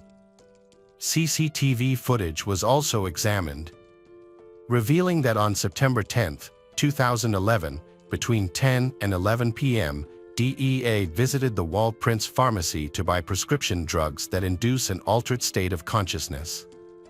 Police conducted a detailed search of the Millerbird family home using luminol and found tiny blood stains. It was clear they had tried to hide what had happened by thoroughly cleaning. However, luminol can detect blood stains even after cleaning agents are used, which the criminals apparently did not know. A section of the old carpet had been cut out and discarded, leading the police to believe it had blood on it that couldn't be cleaned off. The police were puzzled about the presence of blood in the house since, according to Smith, there shouldn't have been any after an overdose. This suggested that something more violent had occurred and that Alexis likely suffered violence. Detectives then obtained a search warrant for Smith's car, which had been used to transport she. However, the car had already been sold to another district, delaying its seizure. When the car was finally located and examined, it was found that the old trunk upholstery had been removed and discarded, but microscopic blood traces remained underneath. All DNA samples collected were tested and confirmed to belong to Alexis. Smith told detectives that the incident might have been a deliberate murder. Eric and DEA may have sought to eliminate Alexis to prevent her from reporting them to the police for drug distribution and harassment. The police supported this theory, as there were indications of a premeditated crime. Initially, Eric faced charges of child abuse and drug distribution, while DEA was only charged with forging a prescription for medical drugs. After new evidence surfaced, Eric was additionally charged with first-degree murder, attempting to obstruct justice, and engaging in sexual activities with a minor. A forensic examination later revealed that Alexis' body was abused post-mortem, which constituted a criminal offense under state law. Eric and DEA was decided to be tried separately, and DEA's trial began in April 2012. She was accused of illegally obtaining a prescription for illegal substances and obstructing justice. In 2015, she was sentenced to 7 years in prison. However, by then, she had already served 3 years during the trial. She was to be sent to prison to complete her sentence. She was extremely outraged by the jury's decision. Then, she gave a heartfelt speech, expressing regret for what happened, but she did not admit guilt or involvement in Alexis' death, claiming her husband, Barrick, was responsible. She offered excuses and also expressed her deepest condolences to the Alexis family. The court deemed imprisonment appropriate for Eric and DEA's actions, distributing substances to minors, engaging in sexual intercourse, and intentionally drugging a teenager with illegal substances. Additionally, they attempted to hide the body and mislead the investigation. Notably, the body was buried twice because Eric thought the first location was not secure enough. This indicated careful planning of the crimes. DEA stated that after 3 years in prison, she realized her mistakes and wanted to reintegrate into society. She requested freedom, but no one believed her intentions were genuine. Her actions were seen as an effort to avoid more jail time, so the commission decided she should remain imprisoned. DEA was sent back to jail to serve the rest of her sentence. However, she soon became eligible for parole. While in prison, her relationship with Eric fell apart. They argued, and DEA filed for divorce, which was finalized. During his imprisonment, Eric changed the tattoo on his neck from DEA's name to Death, which was in English. This change led to disciplinary action against him. In July 2013, Eric Millerbird's trial began. By March 2014, he pleaded not guilty to all charges. He claimed that the night Alexis disappeared, she stayed with them to babysit. After returning from a date, they used substances together at her request. They all attempted to engage in sexual activity. Regarding the drug use, Eric asserted that Alexis used the substances voluntarily. During the trial, Eric's criminal history was revealed. Between 1997 and 2011, he faced multiple charges, including burglary, firearm offenses, and resisting arrest. During the trial, the front rows of the courtroom were filled with Alexis' friends and acquaintances, all visibly grieving. This hearing was particularly challenging for them as it revealed sensitive details about the life of the underage girl for the first time. Previously, her relatives were unaware that she was paid in substances by her employers for her work as a nanny. These adults had gotten her addicted. However, Eric showed no remorse for exploiting the girl. He remained jailed during the trial for providing illegal substances to minors and harassing them. This situation likely led to conflicts for Eric in prison. He was attacked by his cellmate, Simon Russell, who stabbed him around 30 times, focusing on his head and neck. He also suffered multiple defensive wounds on his hands. He was then taken to the hospital, where his condition was deemed satisfactory after receiving first aid. He survived the attack. The day after, Simon was charged with attempted murder and obstruction of justice. Eric's provocative behavior was seen as outright disrespect both in jail and in the courtroom. He not only supplied Alexis, a 16-year-old girl, with marijuana but also repeatedly attempted to have sexual relations with her. On the night of the girl's death, he assaulted her even after she had died. Eric's wife, DEA, testified against him, accusing him of committing the crime. She stated that he forced Alexis to take 3 doses of drugs and then started to harass her. When Alexis became ill, they attempted to help her, but it was too late, and she died. Despite this, Eric still engaged in sexual intercourse with her after her death. The prosecution supported this account. The prosecutor argued that Eric behaved monstrously, exploiting Alexis's trust, coercing her into consuming hard drugs, and then assaulting her by stabbing and bludgeoning her. They claimed his sexual desire was the main motive for the murder. However, Eric's lawyer contended that DEA's testimony was false, accusing her of manipulating the situation to avoid punishment and by shifting blame onto her husband. Actually, the prosecution only presented communication records from Alexis' accounts, with no evidence from DEA that Eric had given her a lethal dosage of illegal drugs. The medical examiner's report stated that the official cause of death was an overdose, despite other injuries sustained. There was no definitive proof that Alexis didn't inject the drugs herself, only witness testimonies could clarify any involvement in her drug use. However, Eric and DEA blamed each other. The defense argued that DEA's involvement in the crime was greater than she admitted and that she was equally guilty. They alleged that she urged Eric to kill Alexis and dispose of the body. The lawyers claimed Alexis's death was accidental due to an overdose. Furthermore, the defense lawyers suggested that DEA should bear significant responsibility for the incident. The prosecution argued that Eric supplied Alexis with illegal substances to harm her. She deceased also had other injuries, including head trauma from a blunt object and some fresh wounds, indicating it wasn't an accident. According to the prosecution, it was clearly murder, with Eric directly responsible for her death. They demanded the harshest possible punishment for Eric, describing him as a manipulator who first got the girl addicted to mild illegal substances and then continued to administer them for his exploitation. The trial was highly controversial, with an uncertain outcome until sentencing. Eric advised his lawyers to agree to let him take some responsibility. He believed it was only fair to admit his role in what happened and apologize to Alexis' family, hoping to receive a lighter sentence. However, he denied committing deliberate murder. He claimed he did not inject she with psychoactive substances, attributing this action to DEA. Surveillance footage showed that DEA went to the pharmacy for prescription drugs and forged prescriptions. Despite this evidence, Alexis' relatives believed Eric was the main culprit and urged the judge to impose the maximum sentence. They wanted a life sentence without parole to ensure he would never be released.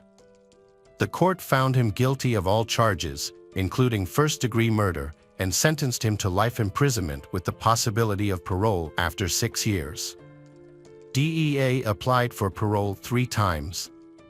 Her first applications in 2015 and 2017 were rejected. However, in 2018, her application was approved because she completed addiction recovery courses and a culinary business program to help her reintegrate into society. She was released on October 16, 2018. Eric became eligible for parole in 2018 and applied for release, but his request was denied, and he remains in prison. Alexis' family hopes he will never be released. Hello friends, welcome to our channel. Today we're going to take a look at another horrible case with you. The case of Sarah Douglas. Sarah Douglas was born in 1987 in Sacramento, California, into a family of 5 siblings. They always get along and help each other. From an early age, her parents commented that she was a girl with a gentle and cheerful personality. However, during her teenage years, her personality changed significantly. She started associating with a group of troubled teens and to spend all her free time with them. As a result, she quickly dropped out of school. At the age of 19, Sarah started dating a boyfriend named Nicholas. In 2007, when she was 20, she became pregnant. By this time, her relationship with Nicholas was deteriorating, and they often fought over minor issues. The arrival of their child only increased the conflict between them, causing them to decide to separate. Nicholas moved to Santa Rosa, a city 150 kilometers away, where he began a new life with another woman. Despite being separated, he still cares for their son, and the two share custody. Sarah found herself in a challenging situation.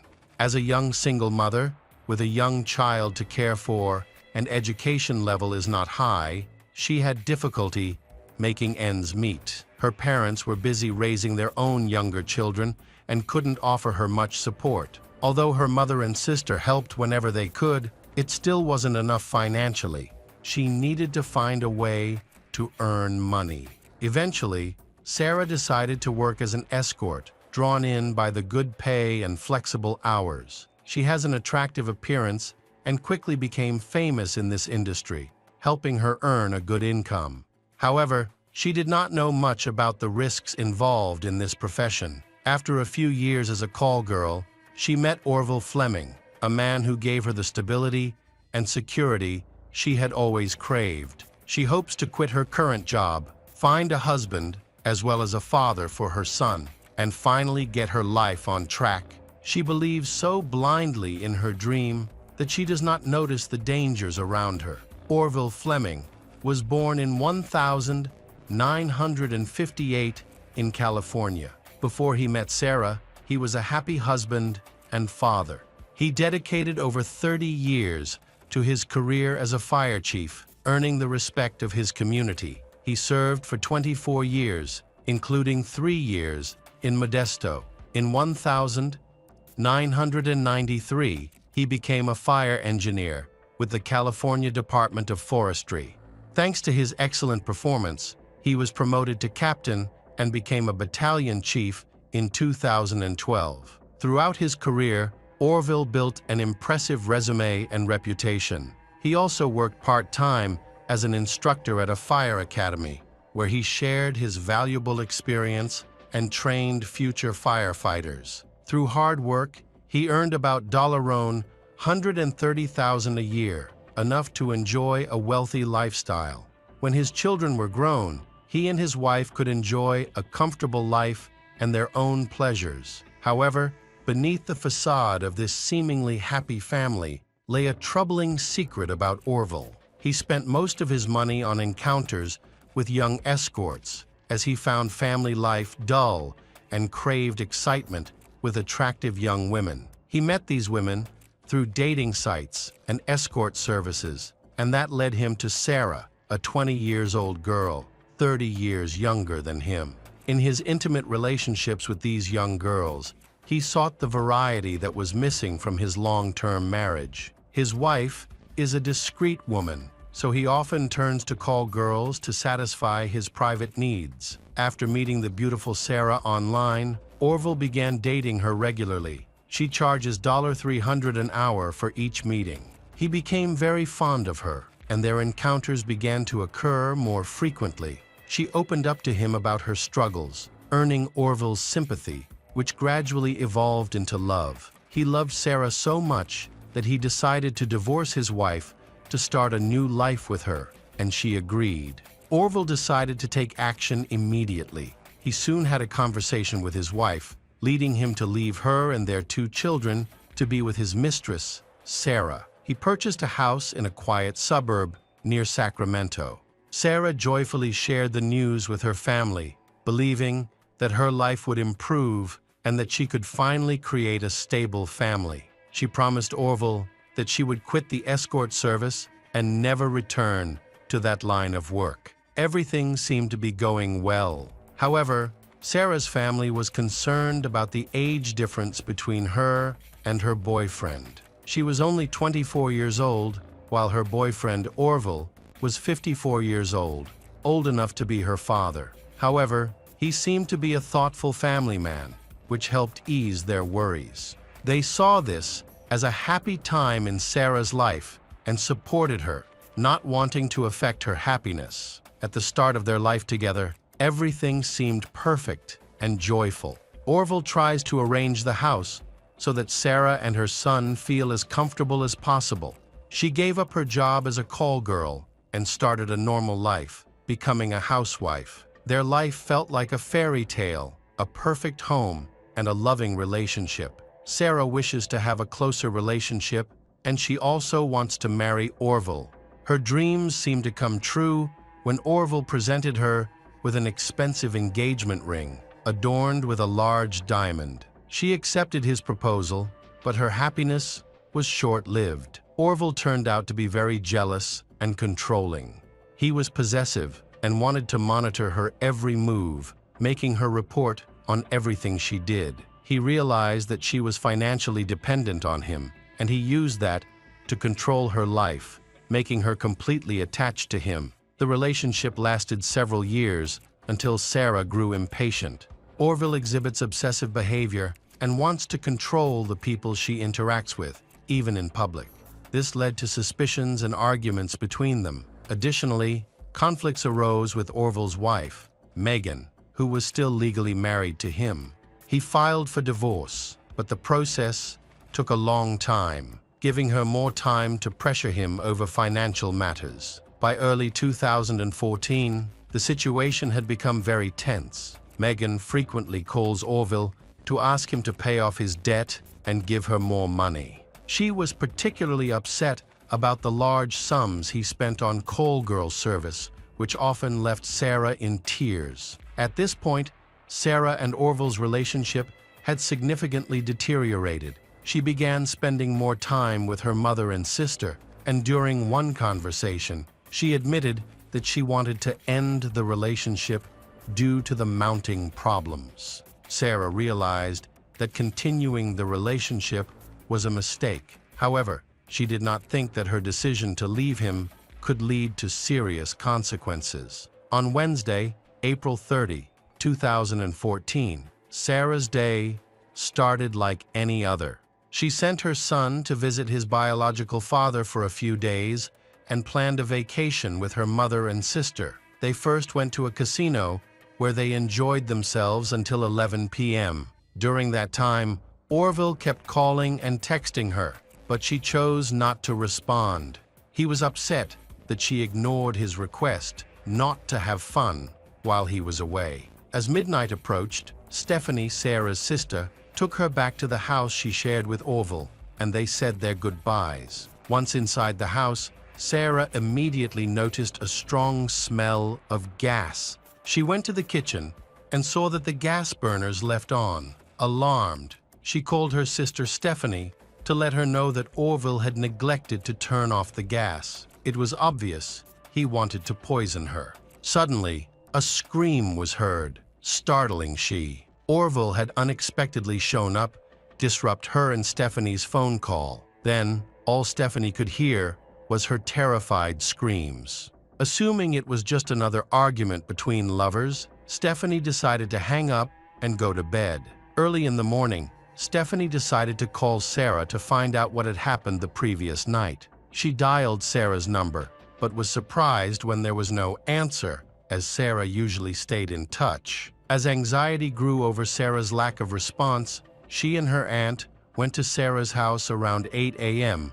to check. They rang the doorbell and knocked for a long time, but no one answered. Just as they were about to leave, her aunt tried the door handle, and to their surprise, the door opened. This was unusual behavior, which made them even more worried, but they decided to go inside. Once inside, they found the living room in disarray, with furniture out of place and items scattered everywhere. They cautiously made their way to the bedroom, hoping to find Sarah. At that moment, a neighbor heard them screaming from the window. He saw them running out of Sarah's house, clearly terrified. When he asked what was wrong, they told him there was a human body inside the house. The neighbor immediately called 911 to report the situation. By 9 a.m., officers were on the scene. Several officers worked together to calm and interview the witness. In the bedroom, the officers discovered clear evidence of a struggle. A young woman lay face down on the floor, showing no signs of life. She had injuries on her body and neck, including cuts and a sheet tied around her throat. Blood was splattered on the bed and walls. In the bathroom, they found a bloody towel thrown into the washing machine. All the windows were tightly closed. They quickly secured the crime scene and started their investigation. Forensic experts arrived to gather evidence, and the body was taken to the morgue for an autopsy to determine the cause of death. The witnesses identified Sarah Douglas, who was 26 years old when she died. The autopsy revealed that she suffered at least 14 stab and cut wounds, likely inflicted with a kitchen knife. There were also signs of suffocation on her neck, which was determined to be the cause of death. Forensic experts discovered multiple bruises and evidence of beatings on her body, indicating she had fought back fiercely. Blood tests showed that at the time of her death, she was neither drunk nor under the influence of drugs. Sarah's aunt and sister informed detectives that she had previously worked as a call girl, but quit after meeting Orville. Despite their age difference, she believed he was a good man who could help her build a better life. However, their relationship had become strained in recent months, and she had decided to end things with him. Additionally, Sarah's sister Stephanie informed detectives about everything she heard on her cell phone the night before. It was likely that Orville attacked Sarah and killed her out of jealousy. As a result, he became the primary suspect in the brutal murder, and a warrant was issued for his arrest. Despite their best efforts to search for him, they still couldn't find him. He was not at home, at work, with his ex-wife Megan, or with his relatives. He had gone into hiding, prompting the police to place him on a statewide wanted list. Just a day after the search began, Orville's official car was found abandoned near a house, but there was no sign of him being there, nor any clues as to where he might have gone. Police have gathered detailed information about Orville and issued a wanted poster stating that he is a particularly dangerous criminal. The database indicated that he owned 2 pistols, but they were not found in his car or at the murder scene. It is believed he was carrying them and may resist arrest. Citizens were alerted to stay vigilant and report any suspicious individuals, while also being advised to exercise caution and avoid confrontations with Orville, who may be armed and very dangerous. The search operation lasted over 2 days. During this time, family and friends gathered near Sarah's home, closely following the search and hoping for any news. They came to honor her memory as a victim of domestic violence. The media also took a keen interest in the case, tracking the police investigation closely. Orville's colleagues were equally shocked by the incident. They knew him as a kind, positive person and a professional with a stellar reputation, who had consistently demonstrated his integrity on the job. However, it is worrying that he disappears soon after the death of his young lover Sarah, raising suspicions about his involvement. 5 days later, Orville was fired from his position as head of the fire department because he failed to report to work without any explanation. Given the circumstances, this was merely a bureaucratic formality. Meanwhile, the search is being extended to areas where he may be hiding. He is experienced in outdoor activities and regularly participates in challenging hikes. His endurance and survival skills are evident in extreme conditions. He is known for training in remote wilderness areas for long periods of time that few people know about. Even though there is a lot of information surrounding the case, the situation seems to be becoming more tense. Orville's wife, Megan, decided to make the situation more serious. She claimed that he and other members of the California Fire Brigade often invited escorts to the fire station for entertainment. Megan said she had seen videos showing these women arriving at the fire station and having fun inside the fire trucks. She also mentioned that a woman named Sarah had been present on a couple of occasions. The police received information regarding the situation and visited the fire station to speak with the employees and verify the details. However, they were unable to locate any video recordings or photographs that Megan had mentioned. Megan could not provide this evidence either, leaving the rumors unconfirmed. In addition, Megan also said that during the time Orville was having an affair with Sarah, he had run up a large debt due to his addiction to prostitutes. She asked him to pay the debt, but he never did. She also mentioned a diamond engagement ring that she suspected was fake. She also convinced the police that Sarah, Orville's mistress, had been stalking her, alleging that Sarah frequently called and threatened her. As a result, she sought a restraining order against Sarah, but this claim could not be substantiated as there was no evidence of harassment. It appeared that she may have fabricated these accusations to further tarnish Sarah's reputation in the eyes of the public. After 2 weeks of thorough investigation, the court denied Megan's request for divorce. On May 26, 2014, Orville was finally captured at a bus stop near where his official car was found. He had been hiding in the forest, but was spotted when he ventured out to buy food, despite having shaved his mustache and attempted to disguise himself. He was taken into custody without issue. He did not have a gun and surrendered to police. After his arrest, he needed special supervision. On May 20, 2014, Orville appeared in court. He claimed he could not afford a lawyer, but maintained his innocence. 10 days after the initial hearing, the city's road patrol began a new investigation into illegal activities involving members of the fire department where Orville worked. By October 2014, after the hearing had officially lasted more than a month, Orville formally pleaded not guilty. Sarah's family was shocked by Orville's arrogance, especially when he winked at the public defender. The prosecution detailed the troubled relationship between Sarah and he. He is portrayed as a jealous man who wants complete control over Sarah's life. He prohibited her from working, took away her personal bank account and mobile phone, and restricted her from using her own vehicle.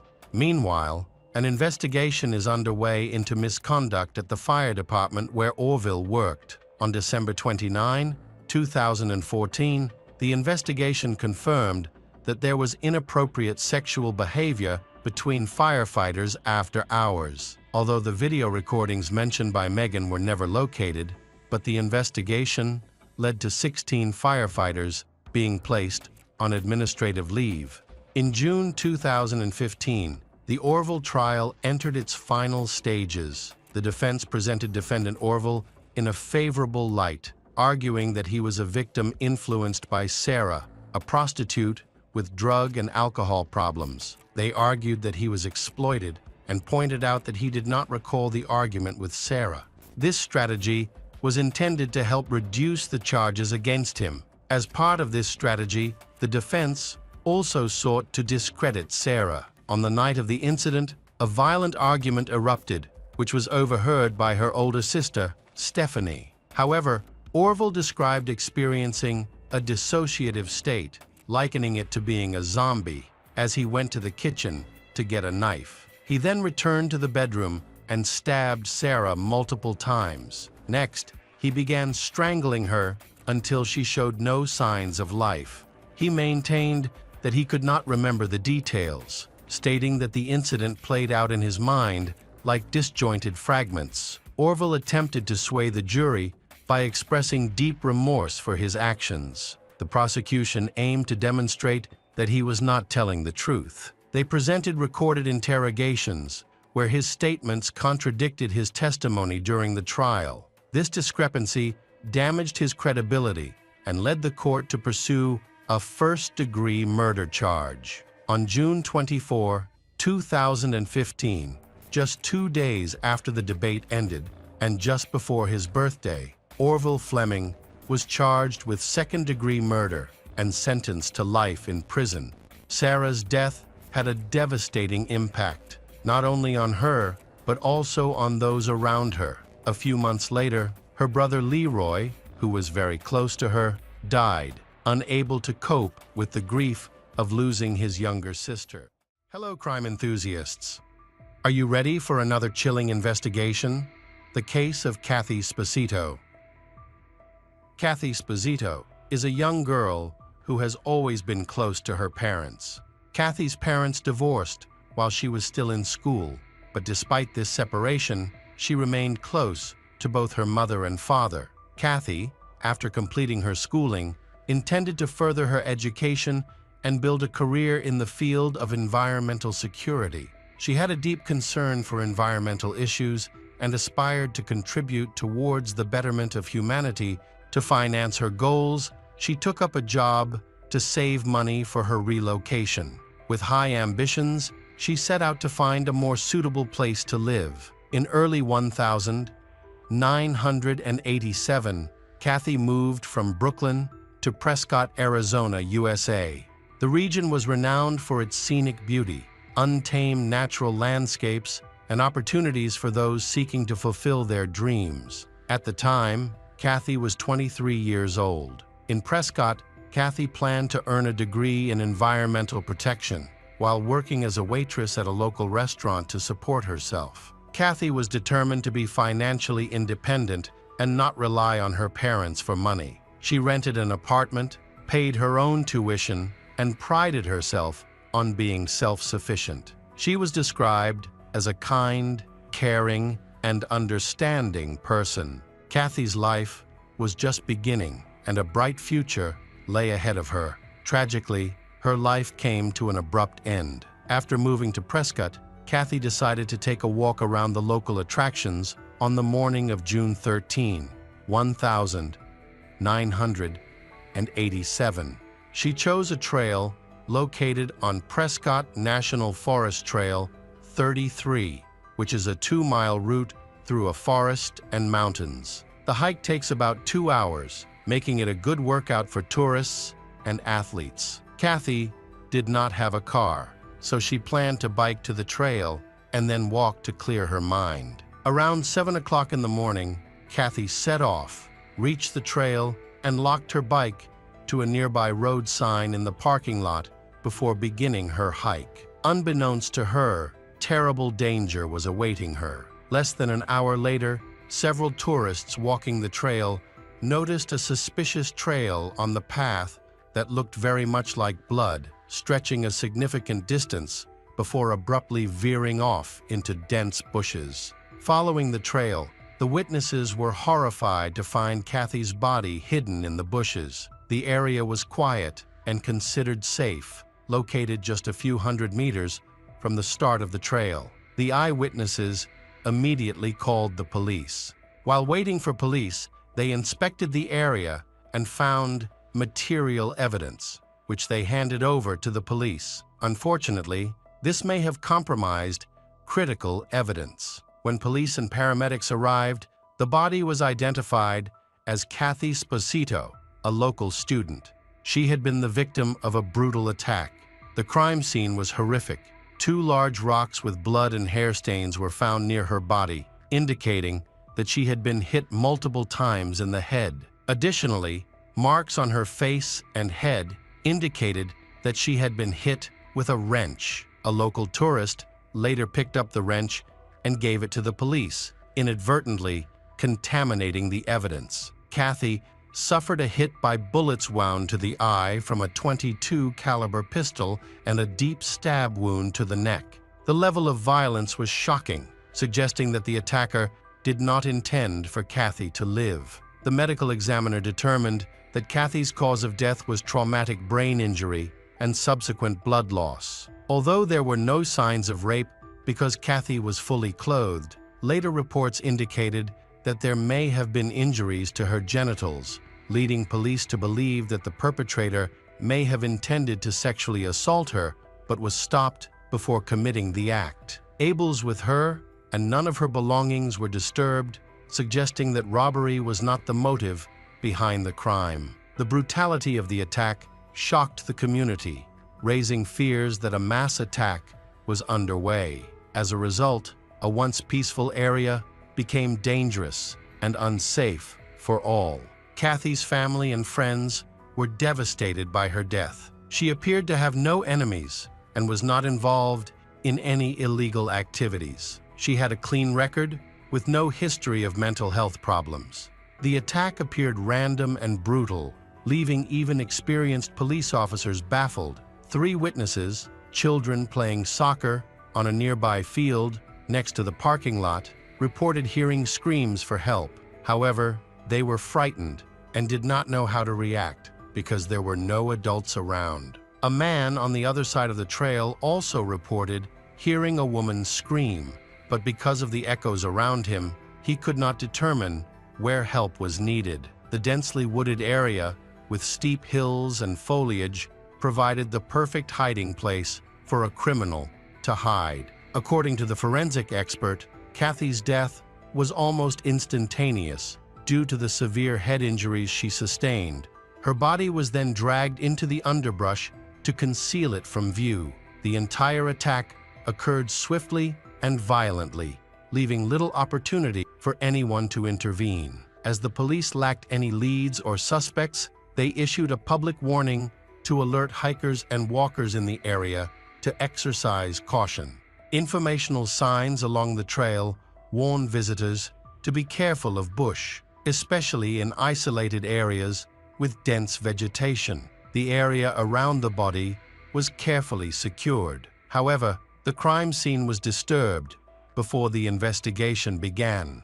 Visitors who discovered Kathy accidentally trampled and contaminated the area, including potential footprints of the perpetrator. Furthermore, the first aid given to Kathy also inadvertently removed vital evidence from the body and created additional traces. The situation became worse when some tourists directly holding a wrench were discovered at the scene, leaving their fingerprints.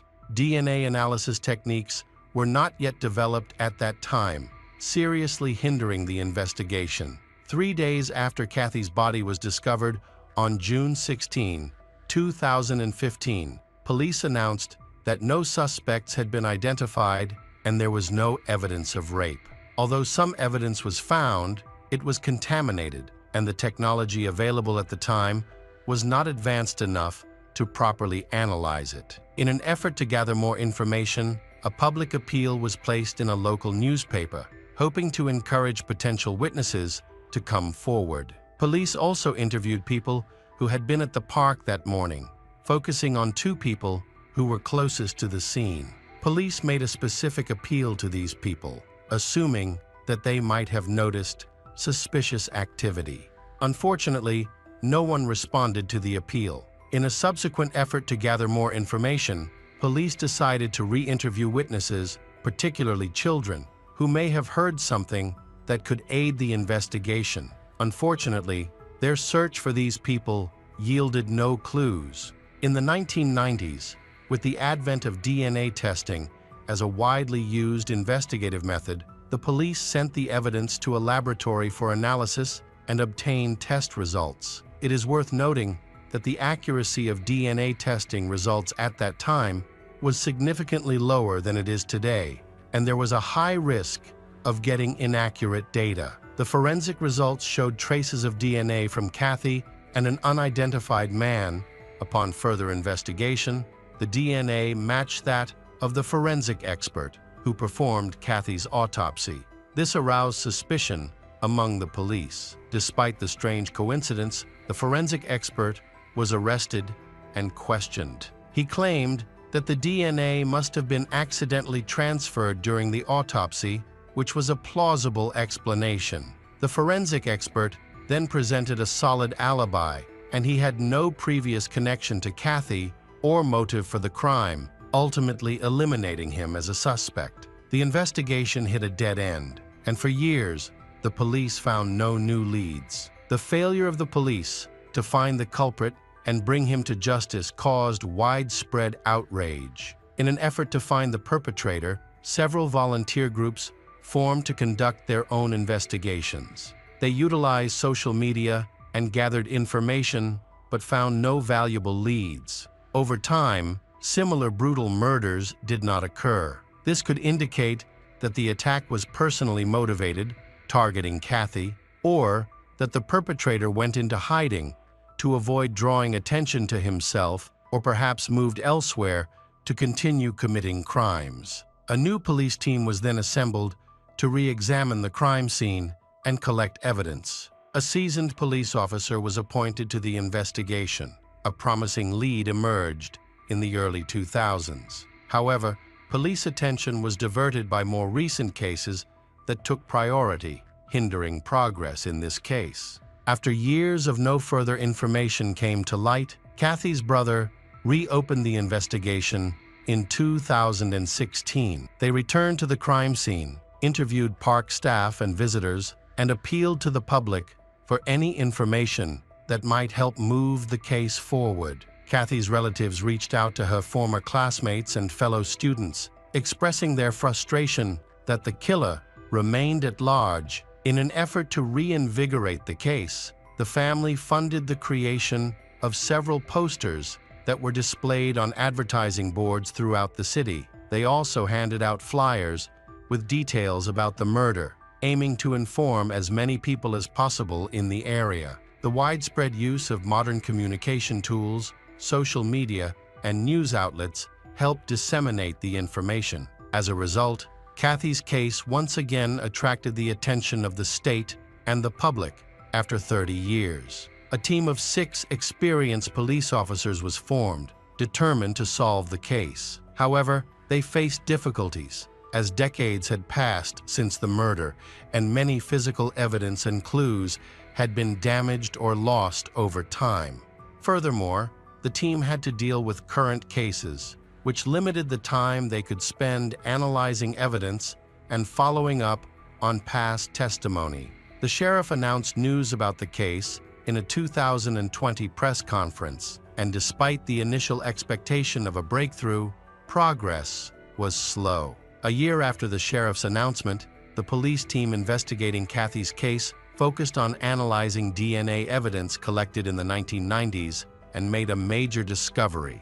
A DNA match opened up new lines of investigation. An earlier police team was also formed, but eventually stalled. In contrast, the current police team prioritizes DNA analysis, hoping to finally close the case with Kathy's family and find the killer. The Kathy Sposito case went unsolved, despite attracting considerable attention in the 1990s. 3 years after Kathy's attack, a similar case occurred in the same area. A stranger attacked a young girl, hitting her over the head with a rock, but fortunately, her injuries were not as severe as Kathy's. The attacker dragged the girl into the bushes and raped her. The girl managed to free herself and flee, while the attacker was unable to catch up, hampered by his sagging pants. The case bore disturbing similarities to Kathy's attack, with the main difference being that the girl miraculously escaped her attacker.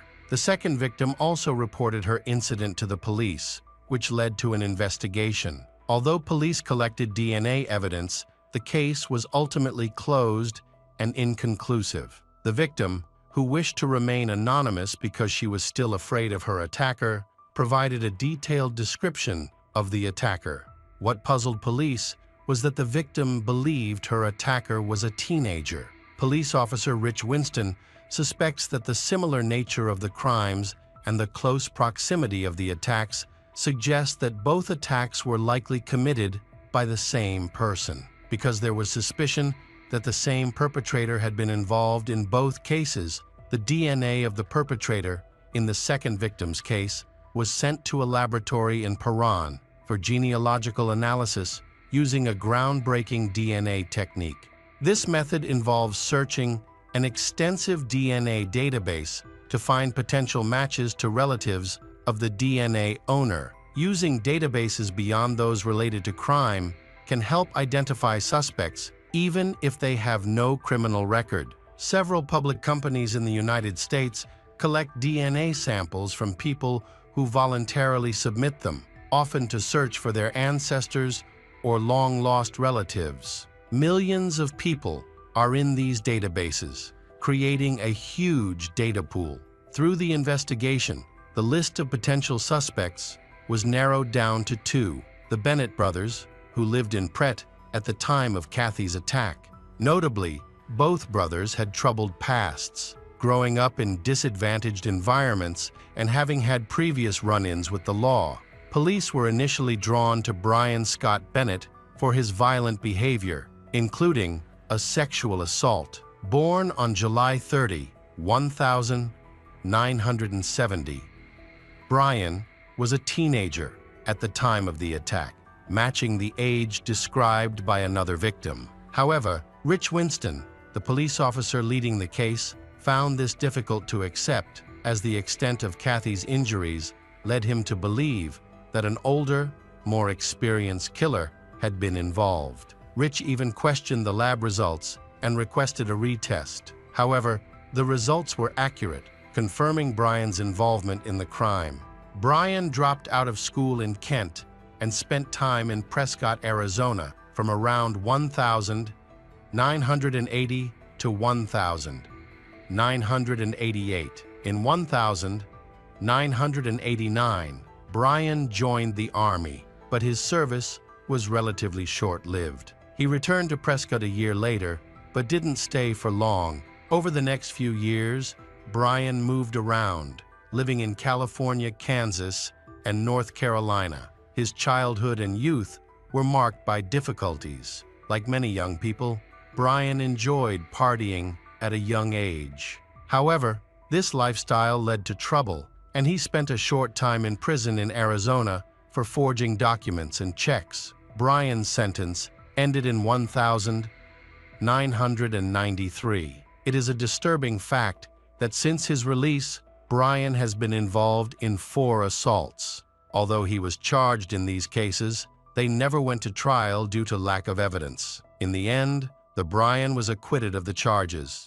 It was believed that his first victim was Kathy, who unfortunately did not survive the attack, and the second was a girl who managed to survive on the trail. The same day, he attacked another girl at a house party. According to her statement, he got her drunk and tried to rape her. He dragged her into a spare room, locked the door, and hoped no one would hear her screams.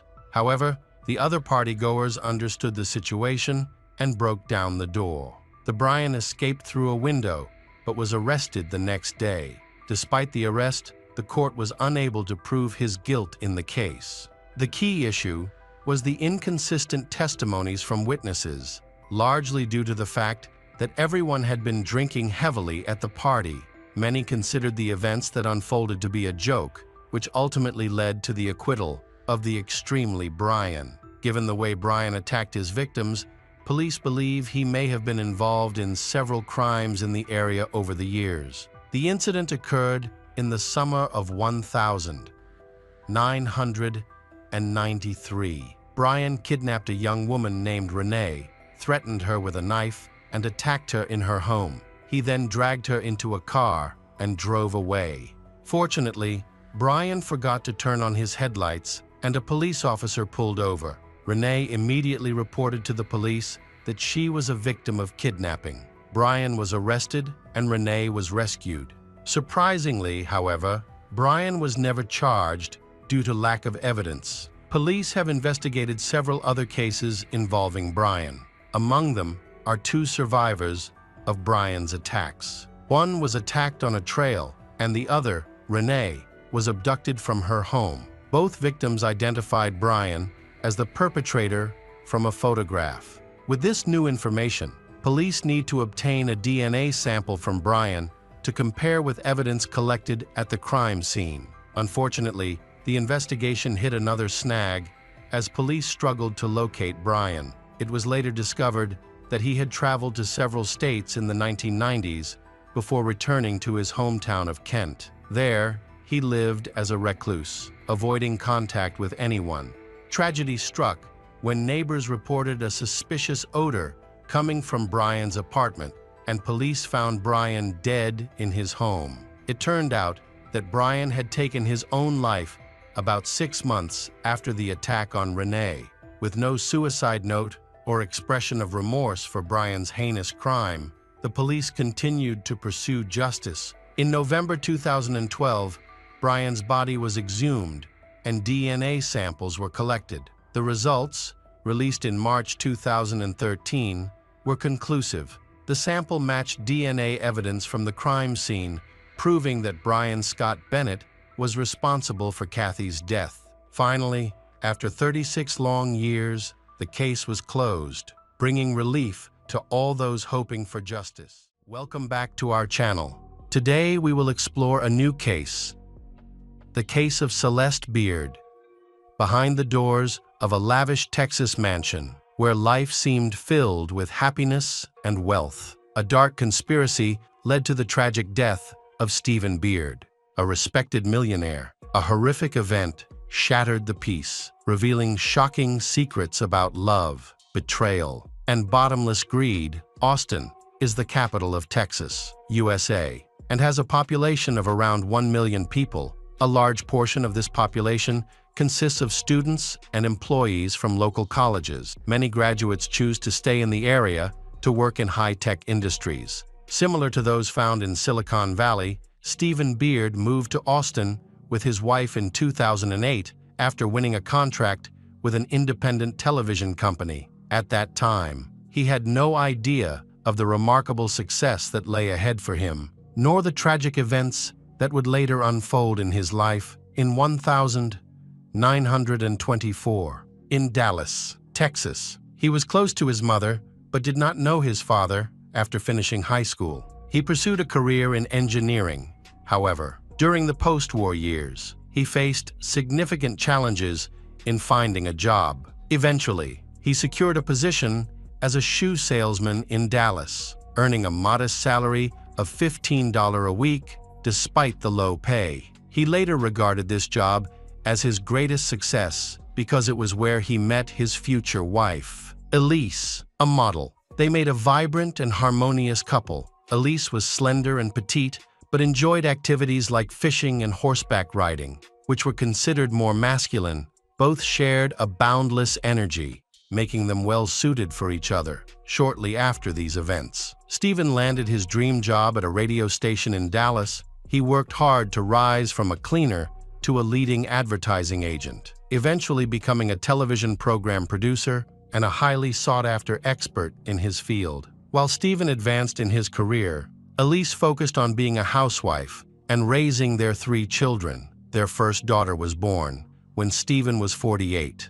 During this time, Stephen became a symbol of success, engaging in real estate, advertising, and car sales, which allowed him to earn money quickly. He made his first million. But his greatest achievement came when he established his own television company. The couple relocated to Austin and quickly purchased a mansion that offered breathtaking views of the city. He selected one of the priciest neighborhoods, providing them with a significant degree of privacy that occasionally felt excessive. They embraced a luxurious family life in their nearly 5-square-meter home. The couple also became members of a country club, which had a membership fee of $50 even back then.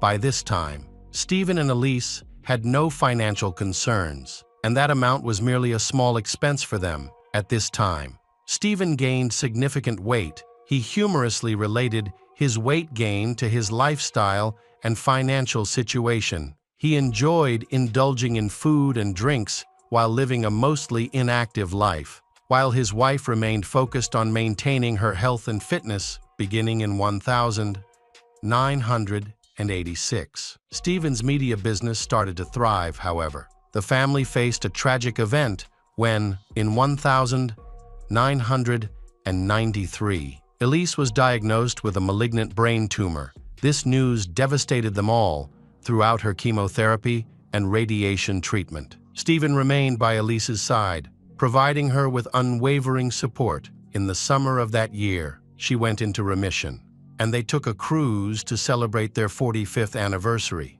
But not long after, she passed away. Family meant everything to Stephen, and he had been without Elise for a long time. Each day, he visited the Austin Country Club alone, drank several strong drinks, had dinner, and then returned to his mansion. Even though there were maids and nannies in the house to help with chores and look after the children, he felt overwhelmed and lonely. His relatives thought he needed a new wife or someone to help organize his life. Soon, Stephen met Celeste, a 30-year-old waitress at the country club. Attracted to her, he invited her to work as a housekeeper, and she happily accepted the offer. Celeste was born on February 13, 1963. In Los Angeles, her mother abandoned her shortly after birth, and she was quickly adopted by Edwin and Nancy Johnson. The couple had struggled with infertility and faced multiple miscarriages, so they decided to adopt a child from an orphanage to experience the joys of parenthood. During that time, in the USA, adoption was relatively straightforward. Over 4 years, they adopted 4 children, and Celeste was the second. She just 2 days old when they brought her home. Unfortunately, even after finding a family, her trials did not end. She said how her mother experienced depression and a nervous breakdown. One of her most terrifying memories was when her mother held the children's heads underwater in the bathtub, while Celeste stood by. Completely confused, Nancy claimed this was a way to rinse them off after washing, but Celeste perceived it very differently as the situation worsened. Her adoptive mother was hospitalized due to a nervous breakdown caused by diet pills and exhaustion. Overall, their relationship was poor. Celeste was initially very close to her father. However, she later accused him of molestation,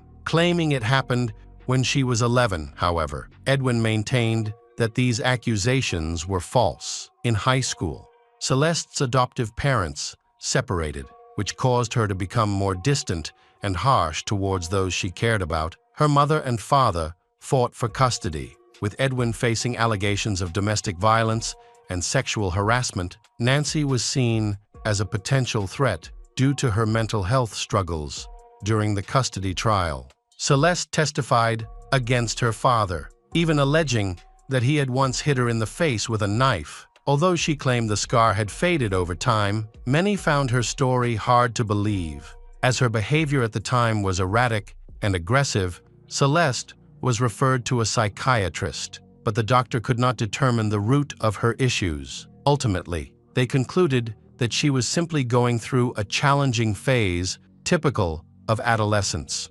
influenced by hormonal changes throughout her life. She moved between different foster families. Despite facing challenges with her behavior, she was popular with boys, and she excelled in sports. Everyone recognized her as a lively teenager. Once she got her driver's license, she began speeding through her neighborhood recklessly. Her troubles continued, and at 15, she met a 17-year-old named Craig Bratcher at a bar.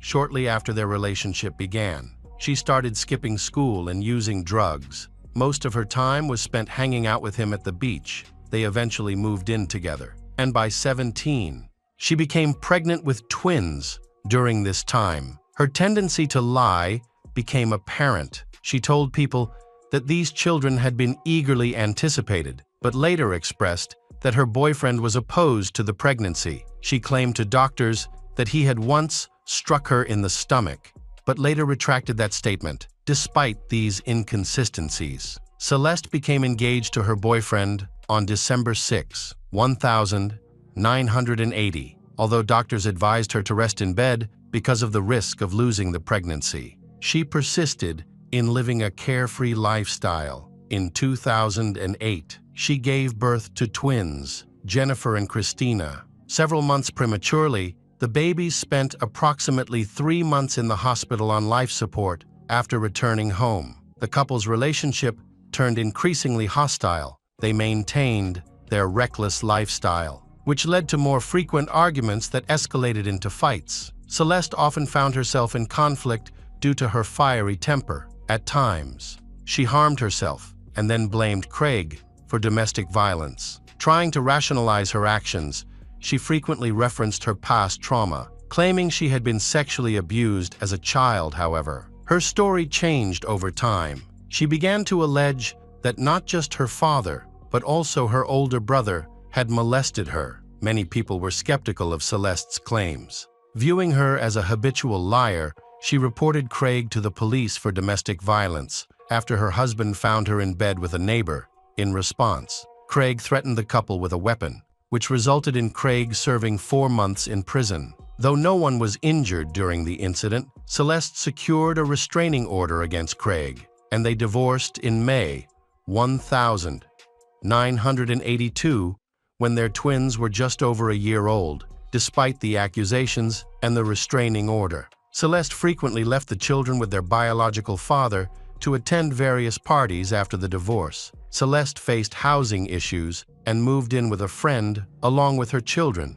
However, she soon became frustrated with a neighbor she thinks who constantly bothered her children, which led to her being asked to leave. During this time, Celeste's behavior became increasingly erratic. She frequently fabricated stories and even called the police for trivial reasons. For instance, she reported her wallet stolen, only to later discover it at home. It appeared that she was not very attentive to her children. As she spent most of her free time socializing with friends, she often left her children with acquaintances for several days, which ultimately resulted in her daughters being placed in foster care. Friends and family often excused her actions by attributing them to her youth and inexperience with motherhood. They said that Celeste received little support from her relatives and had a strained relationship with her mother, which ultimately contributed to her decision to abandon her children. After some time, she got back together with Craig. They moved in together and tried to live as a normal family, but her behavior did not improve. In 1985, she accused Craig of rape. This time, he was not accept the blame for her fabrications because he was facing a serious sentence. The situation hinged on a false statement made by one of the two children. From that point on, the trust of all her relatives and friends in Celeste was completely shattered.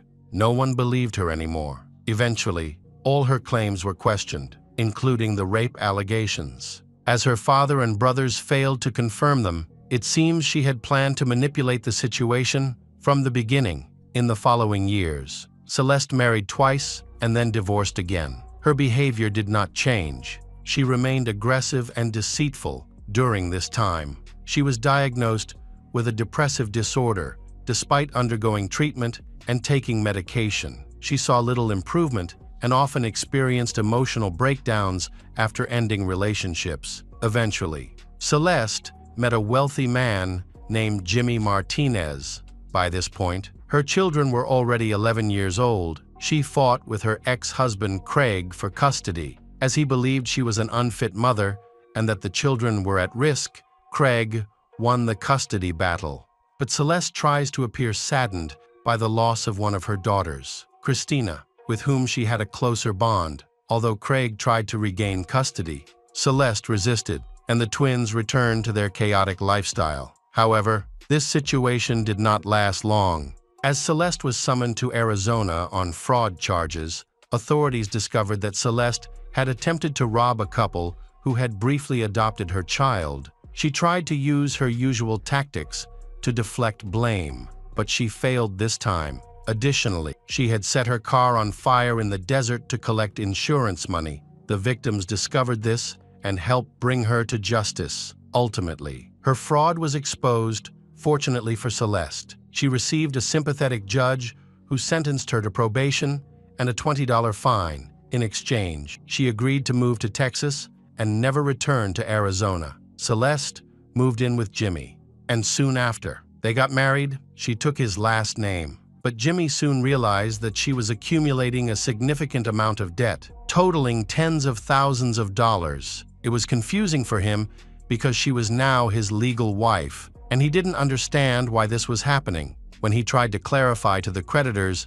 that these debts were not his, he was met with accusations of sexual assault of Celeste. Additionally, Celeste stabbed herself in the wrist with scissors, seemingly trying to make it seem like she wanted to end her life in order to trap Jimmy in the process. In the next stage, Celeste found a job at the Austin Country Club in the fall of 1990. She met a wealthy man named Stephen Beard and began working as a housekeeper in his home. This was surprising, as Celeste had no experience with household tasks. She didn't know how to cook, clean, or do laundry. However, she aimed to attach herself to a wealthy man to manage her lack of skills. She secretly relied on other maids to do the work without Stephen's knowledge. With her attractive appearance and feigned abilities, it didn't take long for Stephen to be drawn to her. After the loss of his beloved wife, Celeste quickly integrated into the millionaire's social circle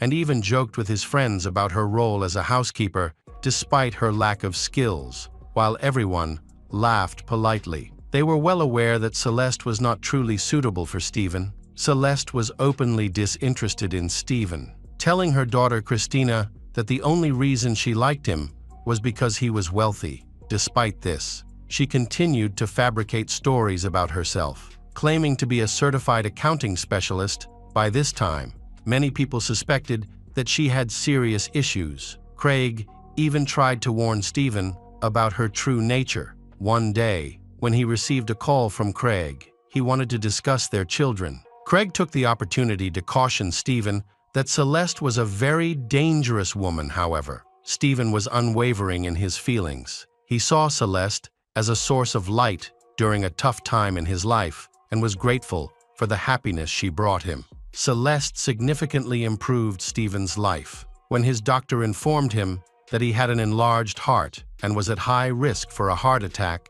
She encouraged him to adopt a healthier diet and insisted on walking with him everywhere to increase his physical activity. Thanks to her support, he lost over 20 kg. This weight loss brought new vitality to him. He found it easier to move, and the chest pain he had suffered since his wife's death vanished. He also began spending more time with his children. Eventually, they got engaged. This development raised concerns among his friends, including a judge who suggested that Stephen should consider a marriage contract. Suspecting Celeste's intentions, the couple came to an agreement regarding their finances. At that time, Stephen's fortune was valued at $12 million.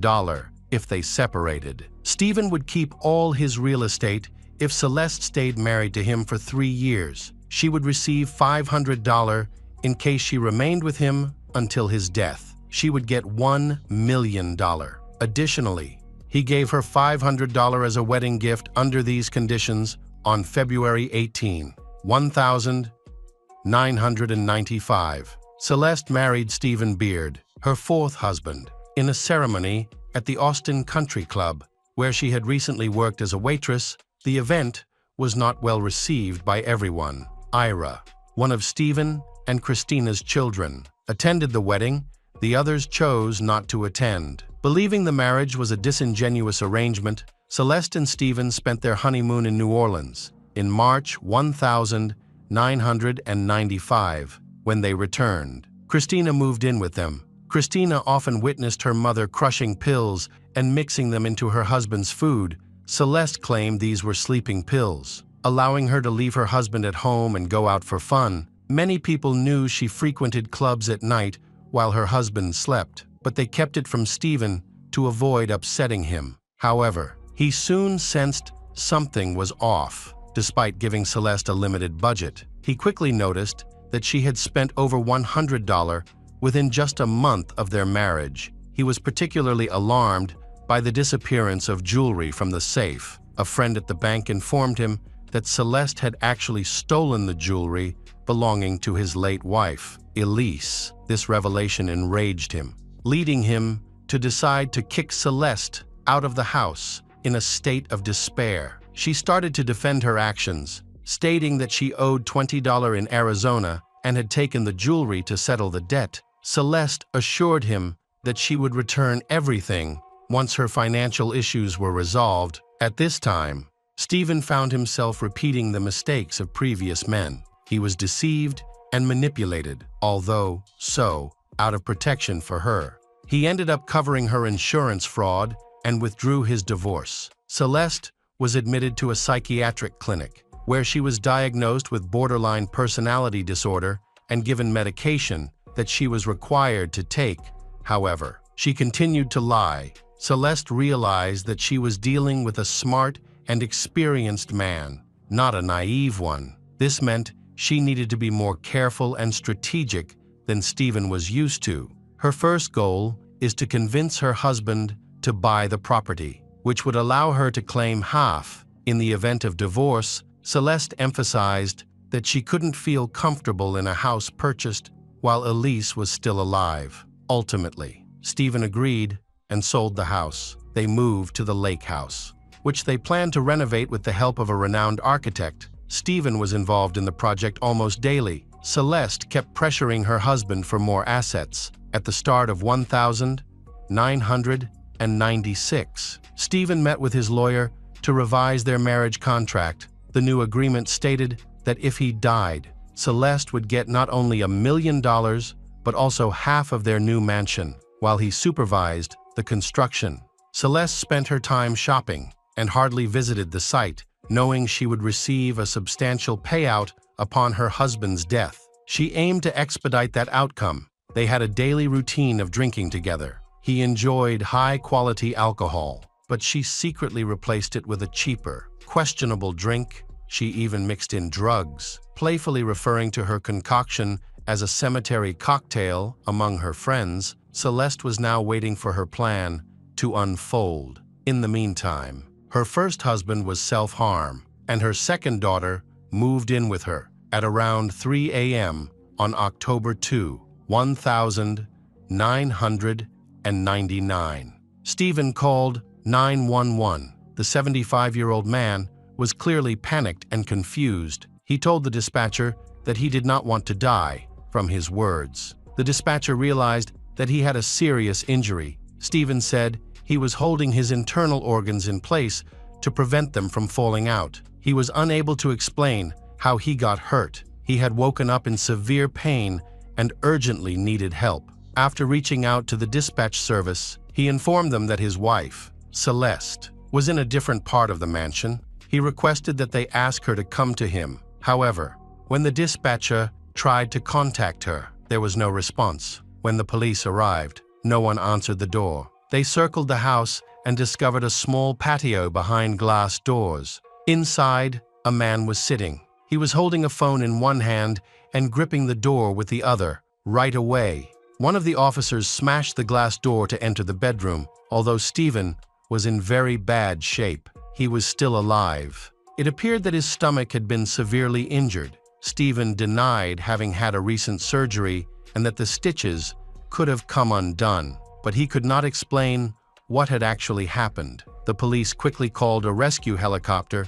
to take him to the hospital. As the police moved through the mansion to open the front door for the ambulance crew, they encountered Celeste. She explained that she woke up to the flashing lights of police cars. She had called the emergency services, but they informed her that Stephen had already reached out for help. Both Celeste and her daughters confirmed that Stephen had not undergone any recent surgeries, so his injuries could not be attributed to stitches that had ripped. One of the arriving officers attempted to reassure the family. He informed them of the emergency, and Celeste pleaded for her husband's life while their daughters tried to comfort her. The girls then entered the bedroom where Stephen lay, although they were not allowed to see him. They could hear their mother crying, and no one saw her tears. Meanwhile, in the next room, Stephen was fighting for his life. His injuries were serious. The paramedics began bandaging on the way to the ambulance. Trying to hold the huge wound,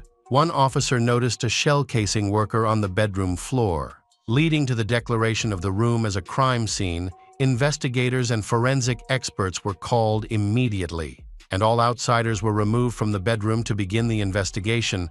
Celeste was suspected of attacking Stephen. She denied any involvement in the incident, claiming that she was sleeping in another part of the house when he was shot in the stomach. Law enforcement confirmed her alibi with the help of her daughters. New details soon came to light. While receiving treatment for depression in a psychiatric hospital, Celeste met another patient named Tracy Tarleton. Very few people in Stephen's inner circle knew about Tracy. Christina mentioned that her mother had referred to Tracy casually. After their relationship ended, various rumors circulated. Some speculated that there were romantic feelings between the two women, while others believed that only Tracy had any affection for Celeste. Investigators theorize that Celeste paid Tracy to kill her husband, to bring the day when Celeste would receive her inheritance. Eventually, Tracy was arrested by the police. During her interrogation, she quickly confessed that on October 2, 1999, she entered the Stevens mansion, went to the bedroom, and shot Stephen in the stomach before fleeing the scene. However, she denied intending to kill him. When police searched her home, they found a weapon, which ballistics later confirmed was the weapon used in the attack. Surprisingly, Stephen survived the attack. Despite his serious injuries, doctors managed to save his life, and he returned home to continue recovering under the care of Celeste. 2 years later, he died from a blood clot that had become detached. Doctors believe this is due to injuries from the previous attack following Stephen's death. Tracy's charges were upgraded to murder, making the situation much more serious. During the investigation, Celeste continued to live her preferred lifestyle, freely spending her late husband's money. She even remarried just 6 months after his death. Her actions raised increasing doubts and suspicions, but she maintained her denial of any involvement in the crime. Initially, Tracy's did not speak about Celeste's involvement in the events surrounding the death of Stephen. However, upon learning about the wedding, Tracy felt betrayed and started to assert that Celeste played a role in the Stephen's death. Tracy accused Celeste, and she agreed to a plea bargain with the prosecution. She also agreed to testify against Celeste in exchange for a reduced prison sentence in 2002. The trial commenced. During the proceedings, Tracy testified against Celeste as part of a deal. Strong evidence was presented, including a recording where Celeste admitted to offering money for the murder of Stephen. Additionally, Celeste's daughters also testified against her, claiming that their mother sought a hitman to kill Stephen and then tried to persuade Tracy to prevent Tracy from testifying in the case. The court found Celeste guilty of first-degree murder, sentencing her to life in prison with the possibility of parole after 40 years. Tracy was also convicted and received a 10-year prison sentence, followed by 12 years of probation. Tracy was released from prison in 2011 and later expressed regret for her actions, stating that she regretted the atrocities she committed every day. During an interview in 2004, Celeste maintained her innocence. She is still incarcerated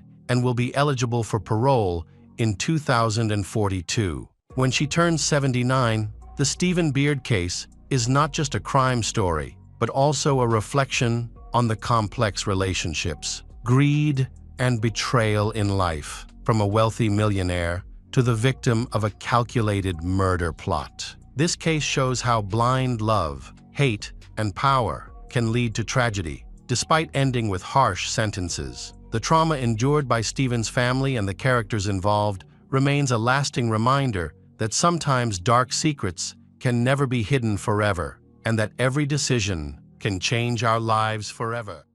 Hello, friends. Welcome to our channel. Today, we're going to take a look at another horrible case with you, the case of Erika DiNardo. Erika DiNardo was born in Novi Ligure. Her parents were Francesco DiNardo and Susanna Cassini, and she had a younger brother named Gianluca, her father.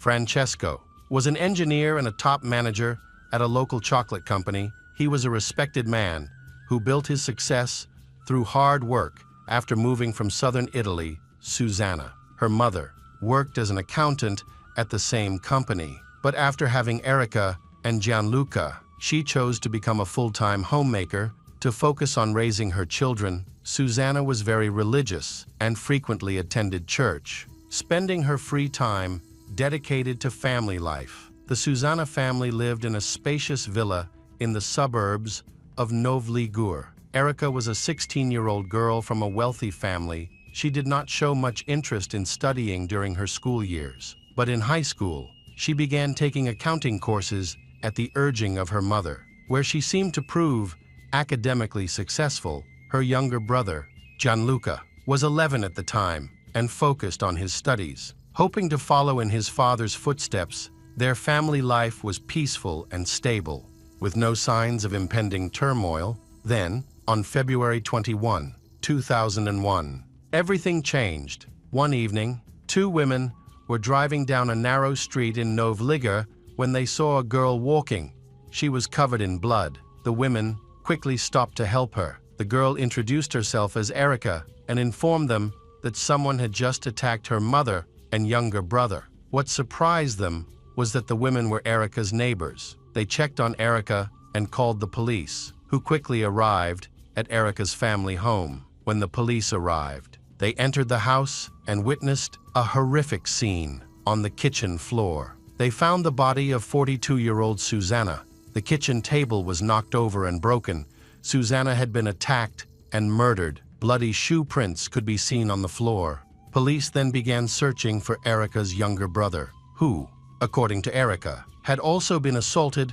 They first checked the ground floor but did not find him, so they began to search upstairs. At the bottom of the staircase, they discovered a strange blue liquid of unknown origin. They found Gianluca in the bathroom, where the scene was even more gruesome than downstairs. The boy had suffered 57 stab wounds. At first, the police investigating Erika's house suspected that a robbery had taken place and resulted in murder. However, the brutal nature of the attack was extreme and inconsistent with typical robbery scenarios, where thieves often restrain their victims and attempt to conceal their actions. Leaving survivors would have added to the evidence against them. Furthermore, it was odd that the intruders chose to break in late at night when all the residents would likely be home. This made the police suspicious. When Francesco returned home, he was deeply saddened to learn that his wife and son had passed away.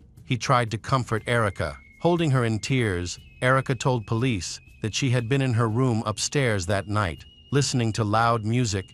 At about 8:03 p.m., her mother and younger brother returned home from shopping. When Erika turned down the music, she heard screaming from the first floor, followed by a struggle on the stairs. She then saw a strange man attacking her younger brother in the bathroom, and he quickly turned on her mother in a desperate attempt to protect Erika. Her mother screamed for Erika to run and save herself. Erika ran into the living room, where she grabbed a bottle of whiskey from the table and smashed it over the attacker's head, allowing her to escape the house. Minutes after Erika ran into the street, several neighbors in cars stopped to help and called the police. The carabinieri arrived quickly on the scene, and Erika was able to get a clear look at her attackers. She provided sketches that accurately described the two men. The first man had a thick beard, was large in build, and looked much older because of his gray hair. The second attacker was of average build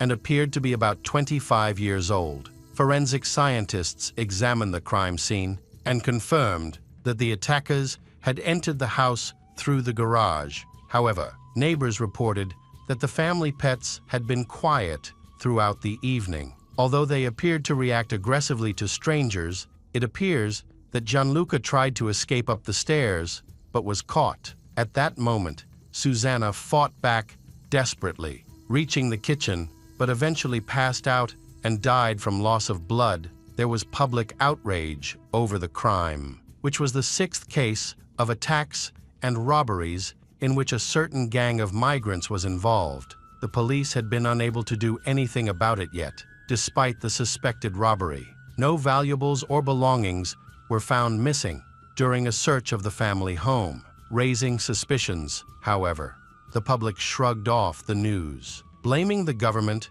and police for their inaction. The debate over increased security and tackling illegal immigration has resurfaced, with news outlets across Italy criticizing the government's failure to manage the dangerous influx of migrants. There have been calls for citizens to take the issue into their own hands. Meanwhile, Erica continued to assist the police. They quickly noticed that she was not injured. Erica's demeanor was unusually calm and cold, which was surprising considering she had lost half of her family in a horrific event. Even the adult men in the police force struggled to cope with the scene of the tragedy, which was described as the bloodiest crime in the history of the Carabinieri police in the investigation. Despite this, Erica's apparent indifference to the situation was striking. The police decided to show her photos from previous robberies involving similar migrants from their database. During this viewing,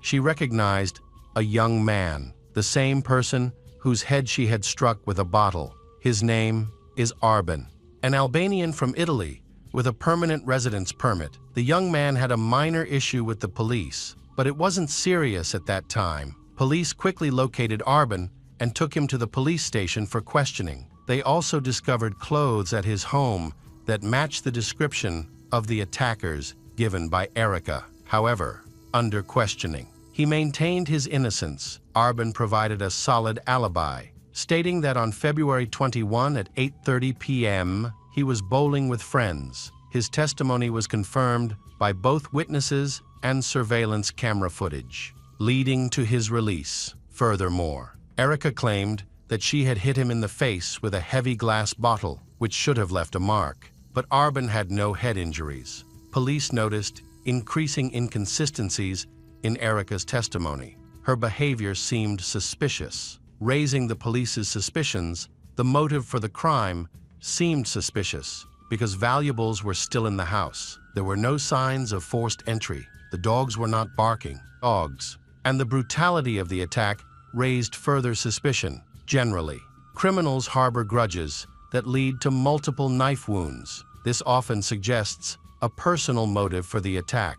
While looking into potential suspects, the police suspected that Erica might be the attacker. However, considering the case and the extent of the injuries, Erica could not have done it alone. Perhaps Erica had an accomplice involved in the case. This led the police to focus their investigation on Erica. They learned that her relationship with her family had recently become strained, although it did not seem serious. Erica and Susanna had very different views on life. The very religious Susanna could not find common ground with Erica, who had no interest in religion. Disturbing entries found in Erica's diary revealed that she had a poor relationship with her younger brother, Gianluca, and that she had even beaten him several times. In Erica's latest diary entries, the police found a name, Mauro Favaro. Nicknamed Mauro, they discovered that Erica's mother had intercepted communications between her and Mauro,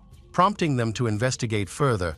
Mauro was 17 years old, the son of a local bar owner. Erica had met him a few months before the tragedy, and there were rumors that they might even have been engaged. Susanna was against their relationship from the start, mainly because of Mauro's bad reputation. Susanna worried that Erica might make a serious mistake by rushing into a relationship as their relationship progressed. Several witnesses observed that Mauro and Erica's daily routines were similar. They would return home when their parents were at work or away on business trips. When they returned home, they would lock themselves in their room, where they would smoke marijuana and engage in various sexual activities, despite the disapproval of their friends. Their intimate relationship continued to grow. The young couple spent almost all of their free time together and neglected other aspects of their lives. Police believe that Susanna's anxiety and interference in Erica and Mauro's relationship could have endangered Susanna's life. They suspect that Erica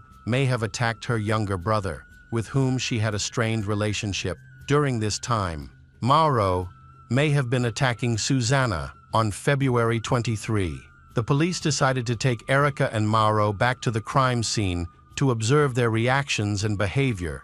Police claimed that Erica needed to reenact and describe the attack, hoping to uncover inconsistencies in her story that would reveal if she was lying. Erica continued to cooperate with the investigation, but after a thorough examination of the crime scene, the police quickly noticed discrepancies between the evidence and Erica's account. While Mauro sat in the house, he listened closely to his girlfriend's story. However, he remained silent the entire time and seemed very tense. It's clear that Mauro knows more than he is letting on. Later, the couple was taken back to the police station and placed in a small room. They were being filmed, and everything that occurred was recorded.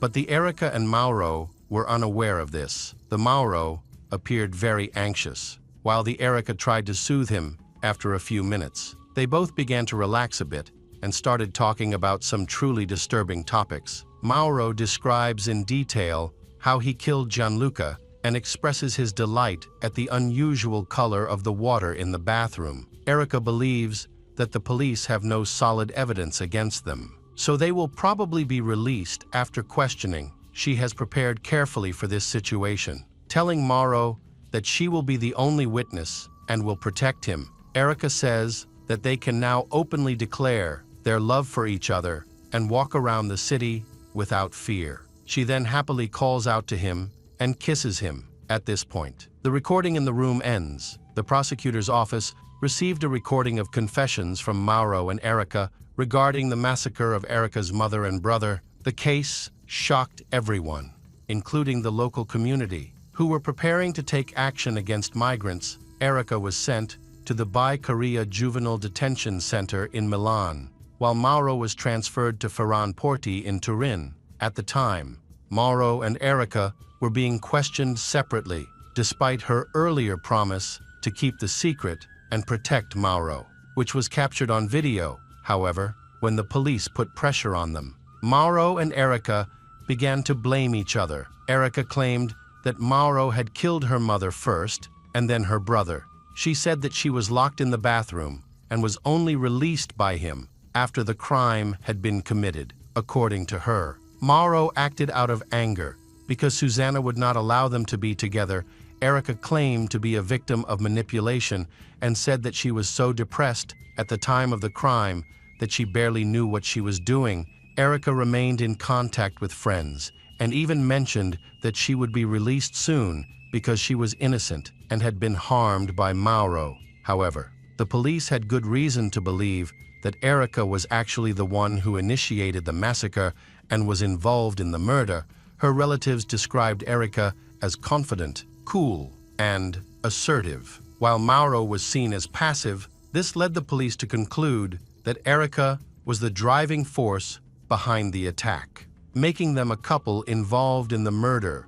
During the investigation, a substance was discovered on the floor. Initially, Erica and Mauro intended to use a special poison instead of a knife to harm Gianluca.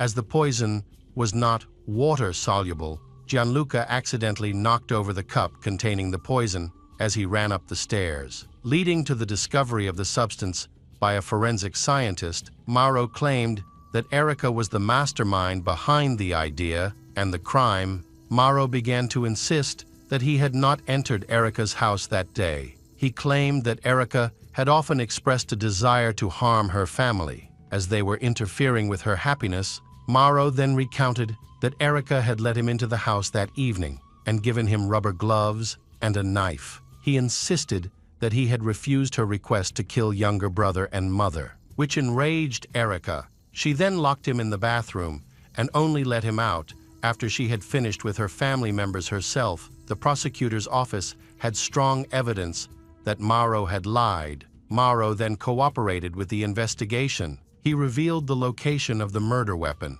gloves, and poison eventually. These items were found through the analysis of new evidence. It was revealed that Erica had killed Susanna and Gianluca, but Mauro was also an accomplice. They had inflicted multiple stab wounds on the two victims on November 28, 2001. Erica's trial began as scheduled. She and Mauro both underwent extensive interviews and evaluations, which revealed that Erica had mental health problems. Specifically, she exhibited characteristics of narcissistic personality disorder, showing a strong dependence on the admiration of others. Erica and Mauro were both found to be sane and competent to attend the hearing.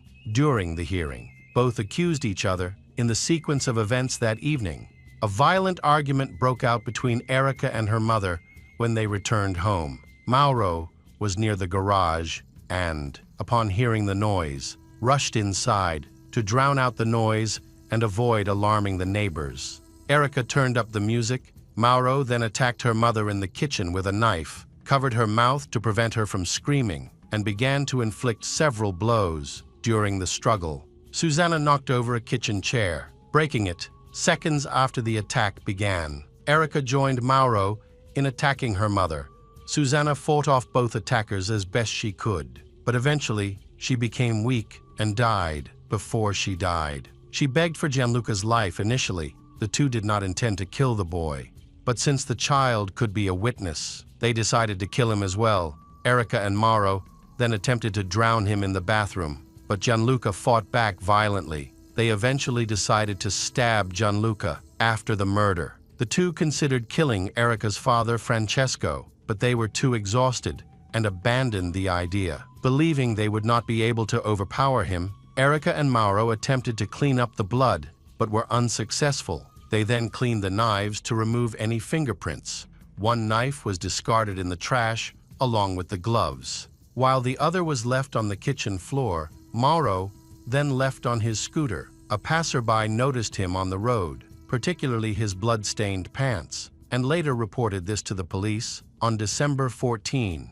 2001, the Turin Juvenile Court sentenced Erica DiNardo to 16 years in prison for first-degree murder and conspiracy to commit murder. Mauro Favaro received a 14-year sentence, 2 years less than Erica, because he actively cooperated with police during the investigation. The prosecutor's office highlighted that his cooperation was crucial in solving the crime. After hearing the verdict, Erica broke down and cried. While Mauro appeared confused, Erica became so angry that she started insulting everyone, including the judge. Her sudden change in mood raised concerns about the fairness of the verdict. Erica and Mauro will spend part of their sentences in juvenile facilities until they turn 21, after which they will be transferred to adult correctional facilities. In 2005, Erica requested to be transferred to a prison with a more supportive environment. However, her behavior remained unchanged, resulting in her request being denied. A psychological evaluation in 2006 deemed Erica a danger to society, revealing a severe personality disorder that required long-term psychotherapy.